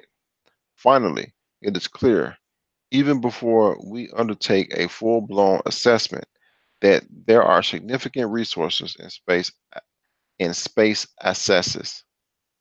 Lessons learned. No major mining company would undertake the huge cost of developing a new mine on Earth without a detailed resource model. Lawrence Maynard, scientist emeritus for the USGS, told the School of Mines attendees. Given the even higher cost of space travel and development, new resource models and assessment techniques are a prerequisite for practical development of space resources, Minard said. Lessons learned from terrestrial exploration, mining, and assessment can be applied to space resources, Minard said. So it's not just the excitement of new knowledge. There are certain things you need to do. One of them is characterizing what it is you're going to develop, he told space.com. Policy, investment, decision making. Space resource assessments will require a combination of remote sensing and physical sampling to better constrain actual asteroids, moon, and planetary compositions at a scale appropriate to resource classifications and potential utilization, Maynard said. This information can then be used to inform resource assessment models that have been developed and successfully utilized on Earth. Minor included, such model assessments will be fundamental to guide policy and investment decisions concerning the emerging field of space resources. Now, read the title again. The U.S. Geological Survey is getting serious about space resources and mining. Now, I will mute myself and I will open this up for a mini session of open mic for a few minutes while I return. Yeah, this is exactly why we had these space hangouts from the jump off. Um, the amount of resources and the ability to actually mine them is actually a lucrative market as well as a technology endeavor for any group of people, and especially Black people. So this is an area that we can actually get into with very low cost. We covered an article last week, or maybe 2 weeks ago, or two hangouts ago, where the a Chinese company actually raised $44 million for their whole entire as a space startup, and they were able to produce a lot of content and product, within the first I think first weeks or months or something to that effect. And $44 million isn't a lot, but when you start thinking on a grander scale and you have everything fleshed out and actually taken into consideration, you can get a lot done in terms of space exploration as well as mining of resources. There's a lot of resources out there that we don't even know off the top of my head, iridium is a very strong resource that's found in Haiti and as well as South Africa, due to the fact that at one point these two places were actually once one continent before. So that goes to show you that how long ago these resources have been around for. Did you say there was vibranium in Haiti? Yeah, or vibranium would be iridium, but yeah, yes, I'm just messing with you. All right. yeah, it's actually very valuable if you know how to use it. It's kind of trippy, man. How like space, like you're starting to see space travel from a capitalistic, mindset. But last what they're saying is true. It's like trillions of dollars. It's just an unlimited and untapped source of just resources, man. And again, whoever has resources, who has control over the resources, has the wealth. So or in power. So I think people just want to get a move on that. Um, the key is just to figure out like kind of like our niche in the market and how can we, be a part of that and you know grow our wealth from there too. Is I don't really think it's that complicated. Obviously from the last article we just saw, they're looking for resource, they're looking for solutions, for what they're trying to do. They kind of extending their hands out, So I think if you come with a viable plan and some great ideas and solutions, it's possible. The thing is connected with the right people who are um ready to do that. So yeah.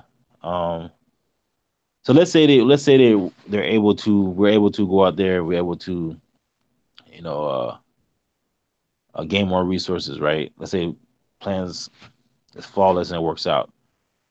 What does that say? What does that say for the future, you think? If we're able to tap and get more resources, how would things change on Earth? Depends on what the need is. I mean,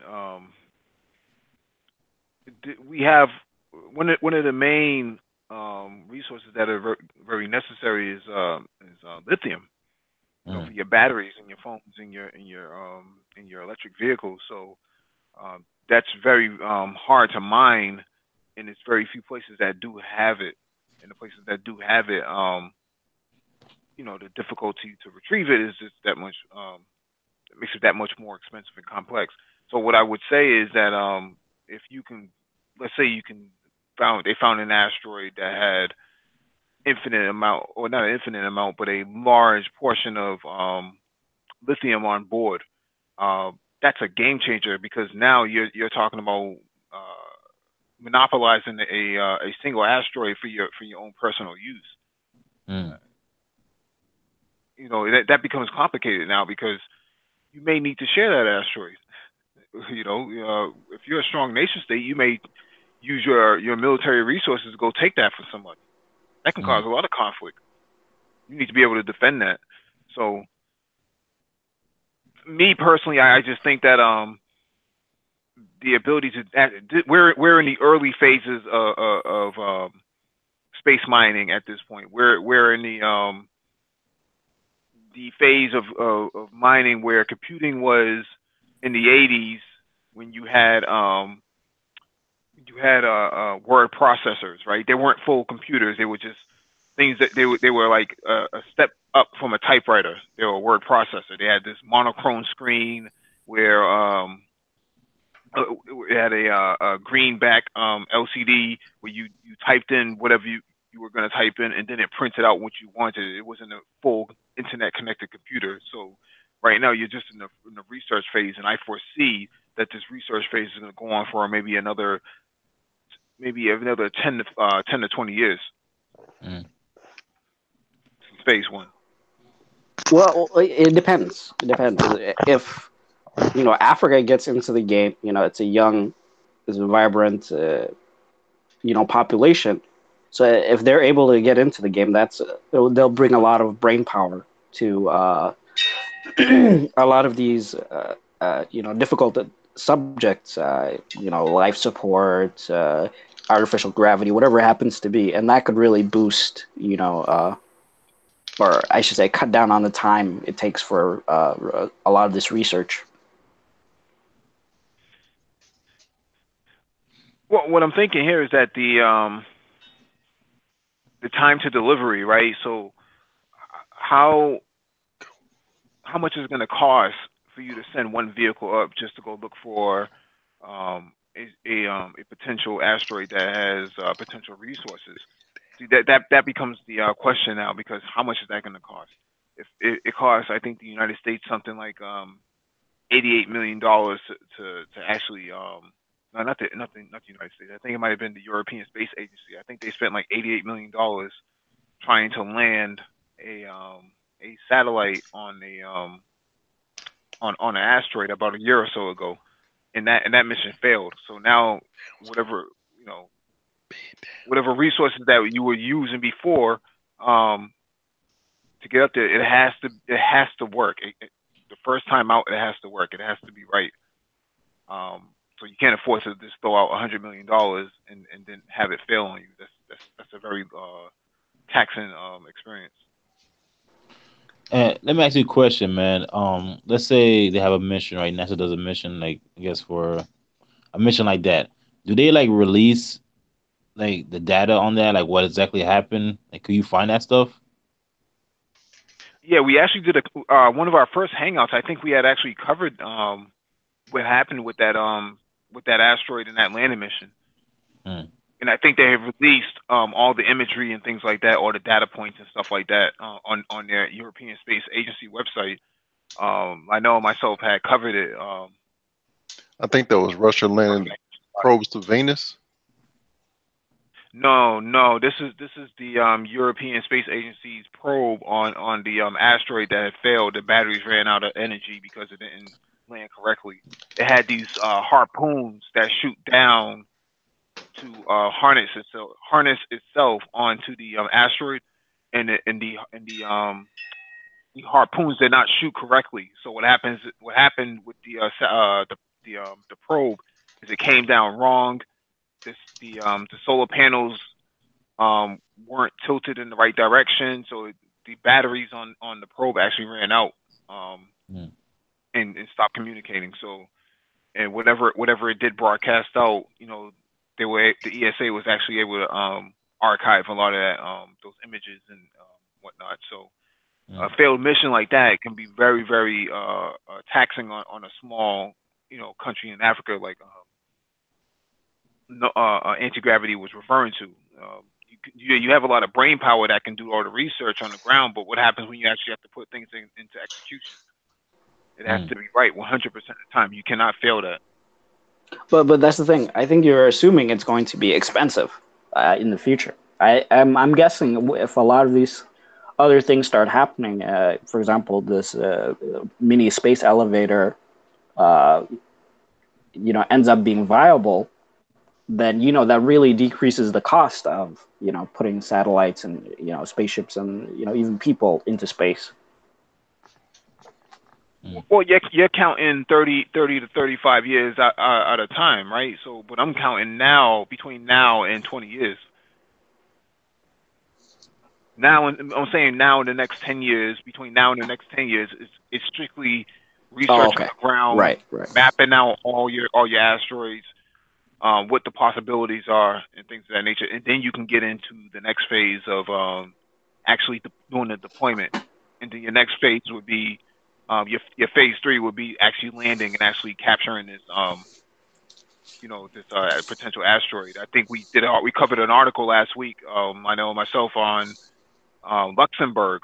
Luxembourg actually has a lot of experience in space mining Hmm. Wait. Space mining what? asteroids. They have full. I think like maybe 1 to 2% of their state revenue actually comes from space exploration and asteroid research.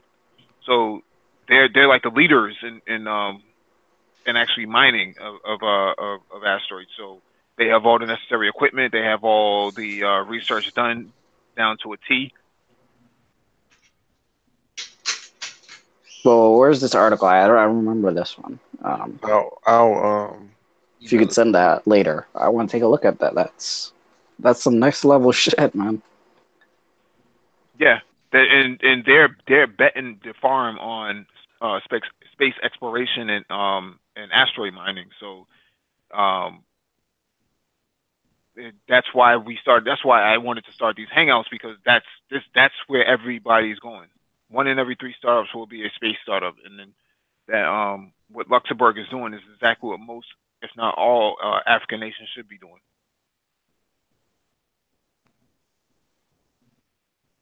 That's interesting. So I think if all African nations, especially the certain key ones, were to come together on that and lead the mining in space, that right there, could be a boost. That'd be a great way to do it. Like you go to different countries and try to work as a team instead of there's one group working on one certain type of project. If you have different countries working on different components, and they all come together as one, that'd be very efficient, and then it'll be faster to lead that. But it's possible, man. But I think is that you got to do it more as a unified front. Just have different countries working together as one, working on certain components. Like one working on the drilling aspect, one working on you know um like the storage, certain things like that. Like You if it was talking one about working on it, you talking about was vertical integration? is that what it's called? Yes. Yeah, yeah. So if that's what it's called, then yeah, and then that'll make things way more efficient. I think they can lead that, but the thing is that somebody has to put that together. Well, I think the African Union is organized for that very reason, and they're probably not thinking about it right now because they're still getting themselves together. They're still dealing with China, still making deals with China, still trying to figure out how to get their roads and bridges up together and interconnect the continent from a nation state perspective. So you'll probably see a lot of that come out. The other issue that Africa has is a literacy issue. A lot of their millennials can't read, so they only use for good physical labor, which is why they go to Europe and they're traveling across the Mediterranean just to find work.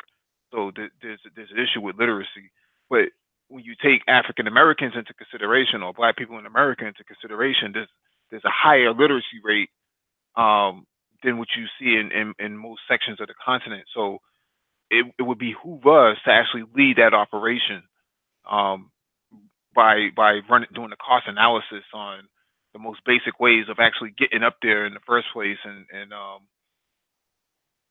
then doing some of the research on the ground.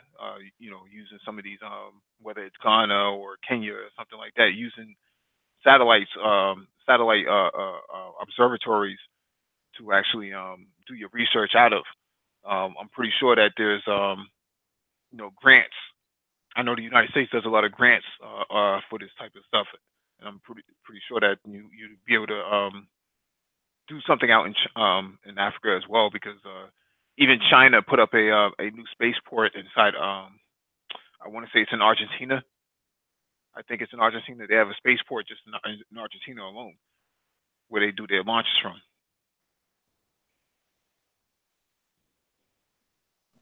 Yeah, all this seems very viable, man. It's like it's there. It's just you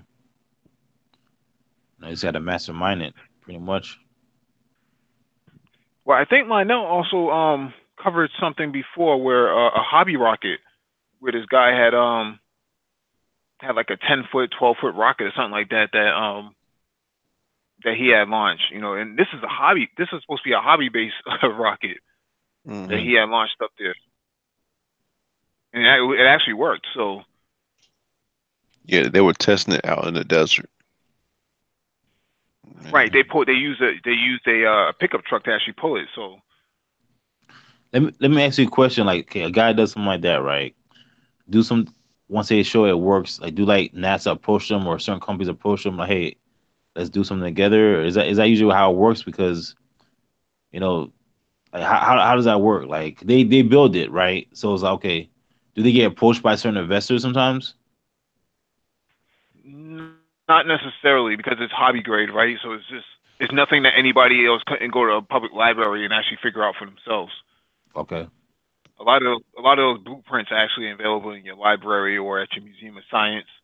Um, or you can go on Amazon and go buy some of those books. I think there's only like about 5 or 6 books you need to actually read to actually get some of this stuff off the ground. Hmm.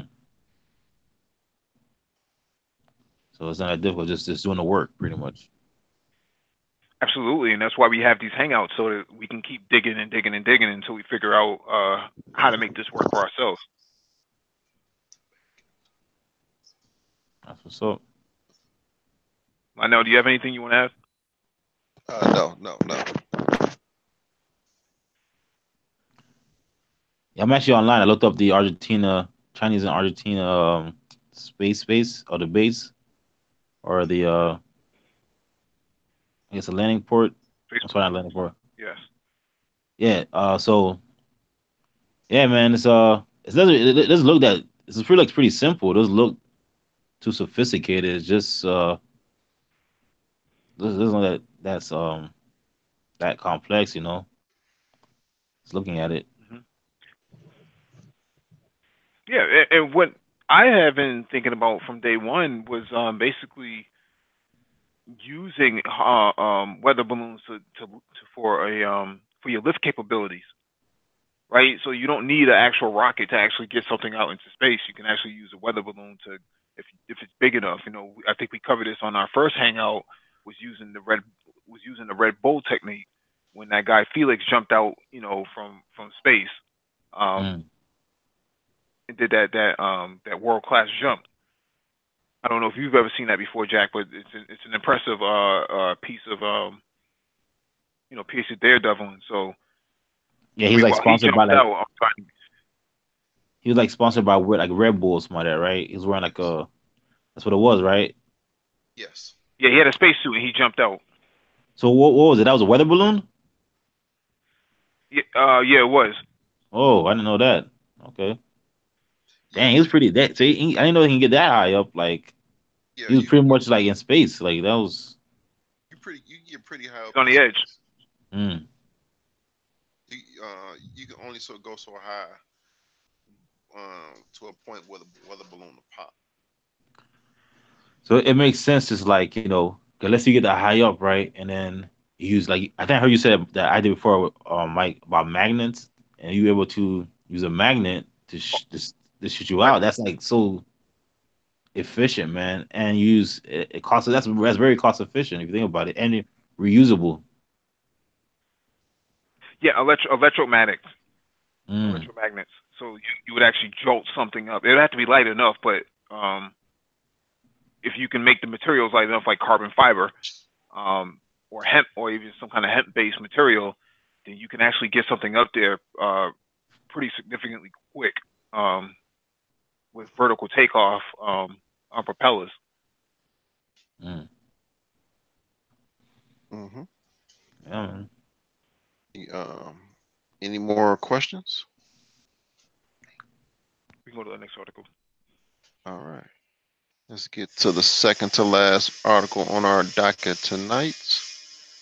Excuse I me. thought that was the last one.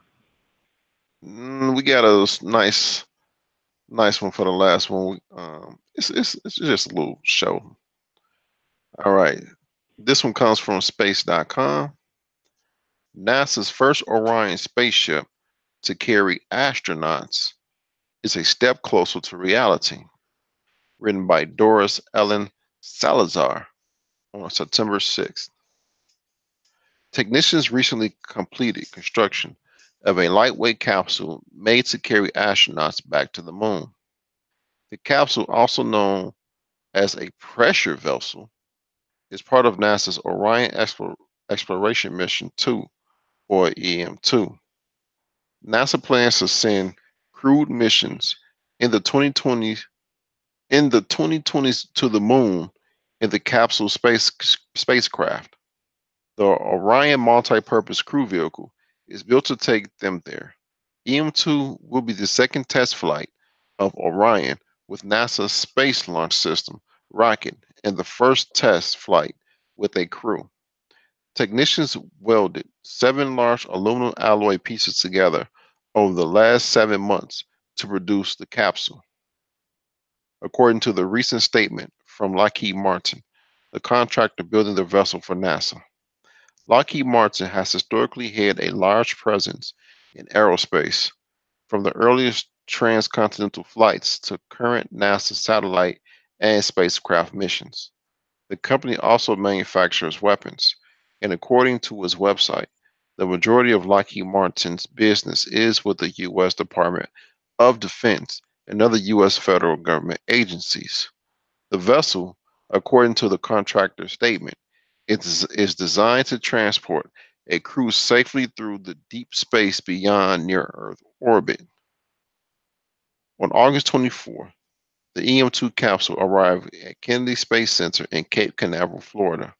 Lockheed Martin representatives said the vessel traveled overland from New Orleans, where technicians and engineers worked on it inside the NASA McHugh Assembly Facility. The EM2 capsule is now located within the Neil Armstrong Operations and Checkout Building at Kennedy Space Center. There, the mission will enter the final assembly phase for the full spacecraft. All right. Title again: NASA's first Orion spaceship to carry astronauts is a step closer to reality. Um, this this looks compact, smaller, and more efficient than the. I'm gonna put this in air quotes than the one back in the 1969, and it looks like it's like I said that before, already more efficient. Any comments on this one?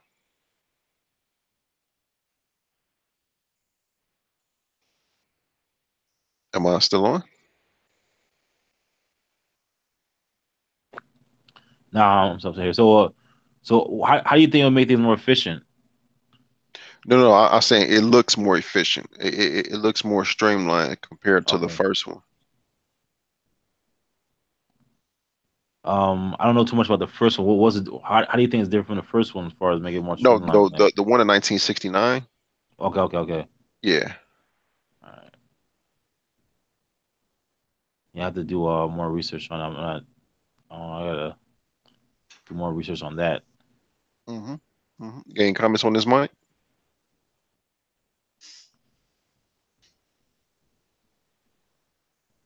Hello. Yeah, There you they're just in that first phase right now. So um, this will be like a basically like a space cab, so to speak. You put people in there, you just shoot it out, you hope it gets to its next destination. Mm. It seems like they like I don't know what it is, man. Maybe this past I said the past 10 years, man, they've been doing a big push for not so much exploration, but more like space traveling. Um, why do you think there's a big push for that now? Is it more just who can just like an arm race? Who can like what country can lead that field, or because it's been a bigger push this past 10 years. I've noticed for that. It's it's capitalism. It's all. Mm, You have Lockheed Martin, Amazon, Jeff Bezos, Blue Origin, and then you have Virgin Galactica, whatever their name is. Um, you have all these private companies getting involved inside of scientific research that it wasn't there, 30 years ago. Boeing wasn't thinking about doing any of these things like that. Usually, most of that work was done by NASA, and people just respected it for what it was. Um, but now you have these private companies getting involved in areas that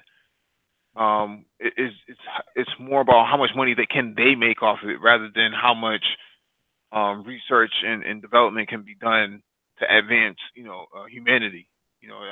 I'm not really a big fan of the privatization of space research like that. I think that should be left up to nation states, and I think that it kind of muddies the waters because uh, you have cost over. If you look at the cost overruns of the United States military's F-35 fighter jet. That thing costs like $100 billion. Like, why spend so much money on such a failed project? And it still got shot down over Syria, right? So it's not really all that great to begin with. And you put all that money into it, and why spend so much money on something like that? So I think that the cost burden should be put on the nation state, and not so much as the private sector. The private sector could charge you up whatever they want to charge you, then they're gonna do it. But if you have it more democratized, where you have people on the ground that can say no, we're not spending that kind of money on that, then you'll get more efficiency out of it, especially put people to work too. Hmm. Hmm. So what Were you gonna which say? country? Go ahead. No, I thought Noah was gonna say something. He's probably vaping his Civic. But go ahead, Jack. No, Yes. nothing. All right. So who from what you see, as far as people laying the groundwork, they conceptualizing certain things. Who do you think is gonna lead out of all the like all everybody out there? Who's gonna lead this charge for space exploration right now? Who do you think is gonna be? The Russians and the Americans have always been in the league because they've always competed over the last 60 years. So they've always had that sort of head start in terms of the development portion of it and research. But now you have China, Japan, the European Space Agency, even India is getting involved. Iran put some monkeys in space, I think, a couple years ago. I think they put them in lower Earth orbit, and they made it back successfully. So your major G20 powers are invested into space research at this point. Brazil, if I remember correctly, even South Africa has a space program as well, so it's pretty strong. So it's going to be crowded for the next 20 years, and I still think that African Americans have a place in that arena. There's too many black people that go to these colleges and not taking up the right courses, and it doesn't take a whole lot of you don't need a master's degree in aerospace studies to actually get involved in this stuff. You can go to community college and actually take up some form of pre-engineering or what do you call it, environmental science, and actually get involved in this stuff and get a associate's degree in that. I think that's what it is, man. I think some people might like listen to some of this show or think about, man, the opportunities are there, and they probably steer away from space is because they feel like, man, they don't think they can do it. But the way you're explaining it, you say it's just a few courses and you can get a good grasp on how these things are done. Um, it sounds like it's very viable. 'Cause I think what it is, people get afraid, like, man, like I got to take 1,001 math courses and thermodynamics and all these type of things, and they probably get afraid of it. But they might feel like they need that's something they might want to do. So so what really is? I know you have an engineering background. What courses do you think are really essential to really get a grasp? Like what, just like what course do you think would you recommend if somebody want to get into it? Well, it's not courses that I would recommend. It's one of the is what your background is going to be in. Okay. So pre-engineering, most community colleges have a pre-engineering degree, similar to pre-med. So if you can take a pre-engineering degree program, that's really good. Environmental science is usually huge because that's going to cover all your geosciences and even some aerospace for that matter. math mathematics in general would help you get a better grasp on design, on the design elements. You know what goes into from a mathematics perspective, what's going to go into the research and development portion of the engineering. But if you're Mm. taking up pre-engineering already, then that's gonna cover your bases. If you're taking up um, some kind of what do they call that? Community colleges. I don't even know if most community colleges even have that anymore. But there's there was a pre-science class, not pre-science. I can't remember the name of it right now. But basically, you would need some kind of pre-engineering background as well as environmental science background um, Mm. to fully immerse yourself into this stuff, and then you need to hang around these type of circles for that matter. Now, if you go on EDX there's actually aerospace certificates and micro degrees on EDX from like Columbia University, MIT, what's the other one? UC Berkeley. There's quite a few reputable institutions that have put their courses online so that you can actually take it for free.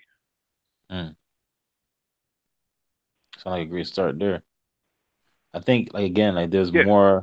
more of our people were to like delve into this type of stuff, into this type of field, you know.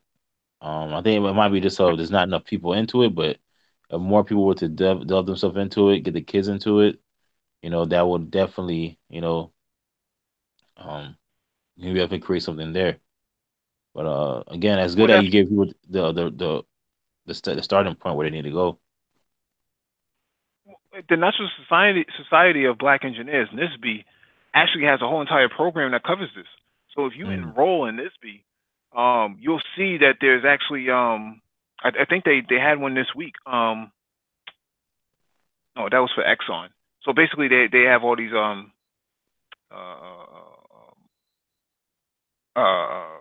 K through 12, even pre college seminars and stuff like that for youth, where mm, they'll kind of steer you and guide you into, and there's mentorship involved in all this as well, that kind of steer you and guide you into aerospace studies because they have a very strong partnership with Boeing and Lockheed. mm, Um, I think they have a partnership with NASA as well. mm, So if you enroll in that, you get in those kind of circles where you start making you have a better perception of what's going on. But I think what really hurts black people is that there's no industries readily available to actually hire them or give them some kind of intern apprenticeship so that they could see the forest for the trees. mm, But that's where we come in, and we start we have these startups. We get funding for startups and stuff like that. mm. Lionel has that big telescope in his favorites that he seems to love so much. But there's another telescope coming out that's going to be better in the next few months. So he's going to have to save up for that one too. Yeah, man. Seeing planet. Actually, like last week, I don't know, it was like 2 weeks ago. It was like all the planets were out. Just they're all lined up. So it's like, um, that's pretty dope. And you can actually Yeah, see the color too. It was pretty. I think it was like 2 weeks ago. and I would be gladly appreciative if you would let me know the name of that telescope so I can put it on my list. Yes, yes, yes, indeed. And this is the website of NSBE, National Society of Black Engineers, NSBE.org. And here I will put it down in the description. You can go in here and see all of the things Mike was mentioning in not only this video but past videos also. Is there anywhere on this If you website look, you will go ahead? I just wanted to point out. It says NSBE Seek Chicago, right? It says STEM camp teaches young students about engineering. That's exactly what I've been talking about Where Mm, where where are you at? in the Oh, middle of the STEM page, Camp teaches okay, young students about engineering. Yes, and that's NSBE that's Chicago. cool, man. That's check out Yeah. So the students have. resources are there.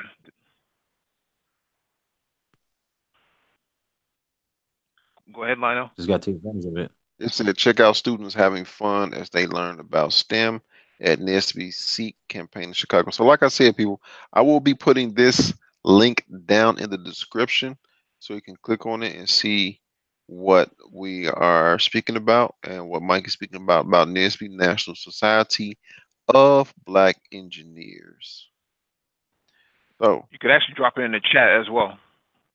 oh, you're right. You are correct. So, people, as you are looking at this playback, I will drop it in the chat and you can, I believe you can copy and paste. Don't be lazy. Please don't be lazy. All right. So, both in the chat and in the description.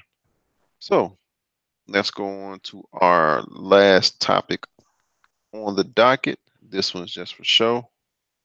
This one comes from space.com, Saturn's northern aurora swirl and Hubble imagery.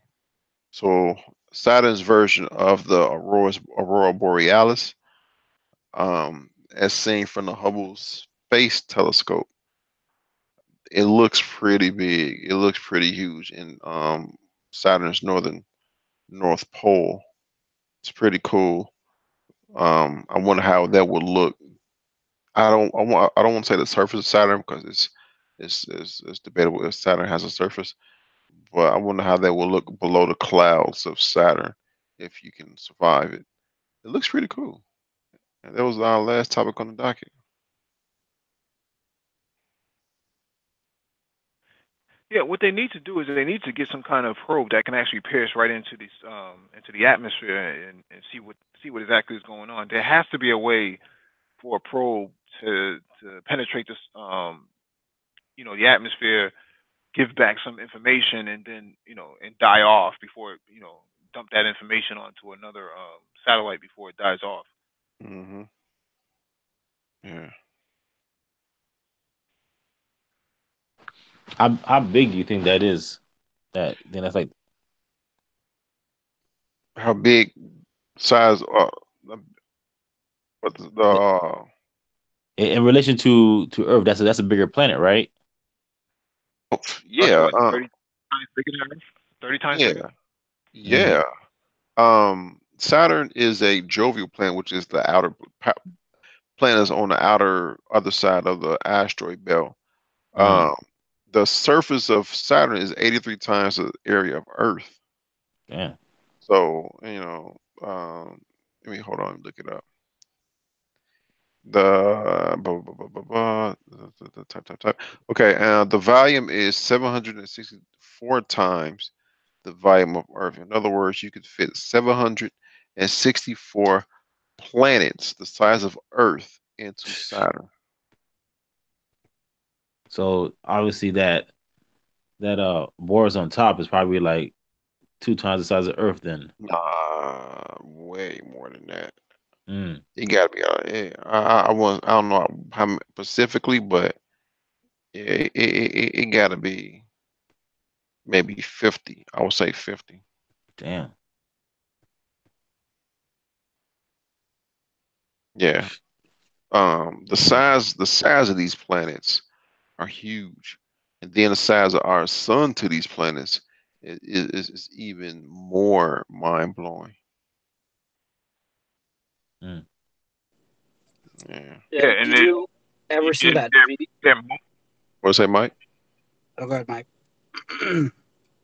I was just going to say that their moons are actually rumored to have capability of holding human life on it, meaning that there's enough resources on just the moon itself to actually sustain human beings on it. Mm, Titan, Io. I forgot the other one. Human viable, capable planets. Ganymede, I think. Yes, Ganymede. Uh-huh. And some of these moons are the size of Earth and bigger. Crazy. What you gonna say, Anti?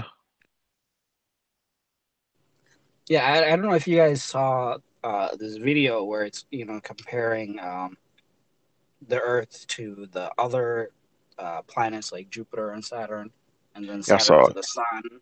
and then the Yeah, sun so to some of the bigger suns, and I it's very much mind-boggling. I very much enjoy those videos. Those videos will put at least some type of comparative in how big some of these planets and solar systems and galaxies are. Huge, man. Right. I think it was Alpha Centauri is like Mm, 1,000 times bigger than our sun. That's yeah. Have you seen how do you even Beetlejuice? comprehend that? Oh yeah, and then Beetlejuice is even bigger than them. Jeez. Golly, boy. Okay, we can't nerd out too much because we'll lose some subscribers. Man, we gotta go full blown. Yeah. They're like, what these black guys talking about? They not black. Anyway, uh, any uh, any any other things to be expressed before we close before we close it out? Well, what I wanted to do is I wanted to share my screen and just show some of the stuff that I was talking about in terms of EDX and NASA, some of these space Okay. programs. So if you give me a second, let me pull this up. Yeah, some of this stuff is huge. Yeah, I just looked it up. Yeah, and Taurus compared to our sun is that's ridiculous. Mm, Dang. all right. It's like make you feel insignificant. Yeah, yeah. Like, yeah, man. I like looking at those videos. The because Beetlejuice is a big blue star. Then you got some stars that are big red stars. I think that's Alpha Centauri is a big red star. No, I think Beetlejuice is also a red giant Okay. because the red giants are the really big, kind of dimmer ones, and then I believe it's the blue star. I don't. Are they called blue stars? There's a name for them. Okay, Well, you know there's what? something right now. How about this? Google is your friend. Friend. All right, 1 second. Look it up. Beetlejuice star. Yep, you're right. It's red. Betelgeuse, also designated Alpha Orionis, is on average the ninth brightest star in the night sky and second brightest in the constellation of Orion. It is distinctly reddish and is semi-regular variable star whose apparent magnitude varies between blah, blah, blah. Hey, it's a right. Apparent magnitude varies between zero point 0 and 1.3, the widest range of any first magnitude star. Hey, Jack, you know what? Binary. Jack is gone. Oh, goodness. See, I told you, man. We can't go full nerd. Well, not full nerd, but full uh. We can't go nerd out because we'll lose subscribers, man. We can't do that. We got to keep it to at least So A turn it. minimum, huh? Yeah. Yeah, turn up to three. Three at the most. At the most. so what I'm sharing my screen with right now is NASA Community College Aerospace Scholars. So this is specifically geared at two-year institutions where they bring you on, basically where they bring you on and they have you do some of their course study. Mhm. Wait, could you explain that?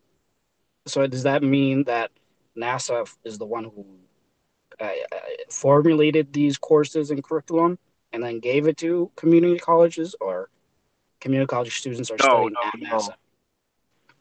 No, community college students are studying at community college, but NASA has a partnership for 3-day experience at NASA during your studies. So it says Oh, so it's kind of like a NCAF, scholarship. right?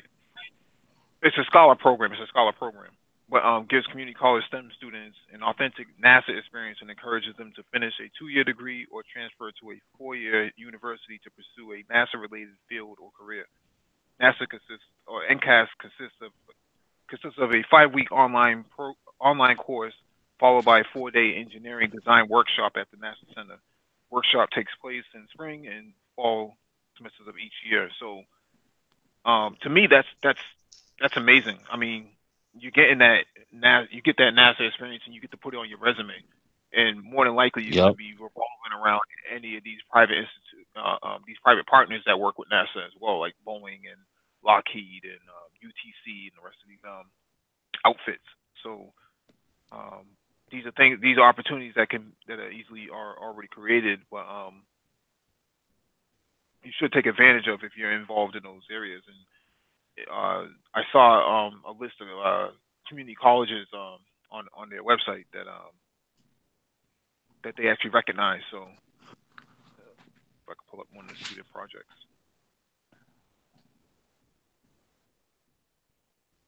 Mm.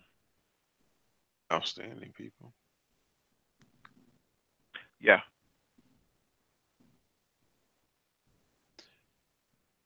Hmm. Any other comments? Yeah, it says there that the resources are there, man. It's just again, s- it- to me, it's like, man, it's not.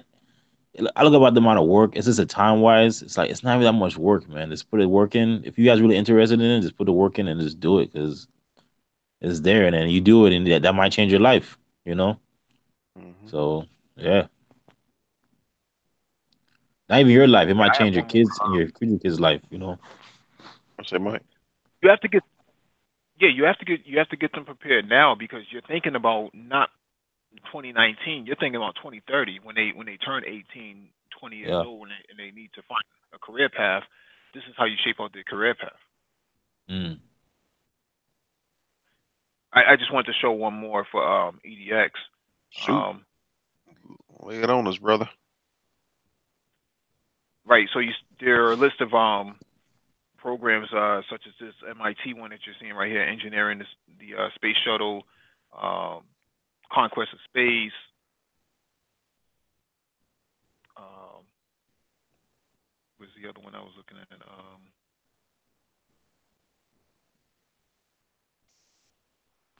And what type of program do they use?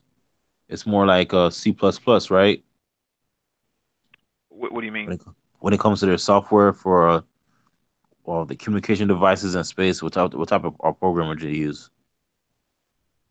Oh, they could be using. From what I understand, the last thing they were using was Python. Python. Okay. Python. Shout out to Christian. Hmm. Oh, introduction to space control, space mission design and operations.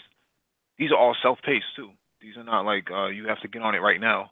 Um, from core to outer space, I think I've seen that before.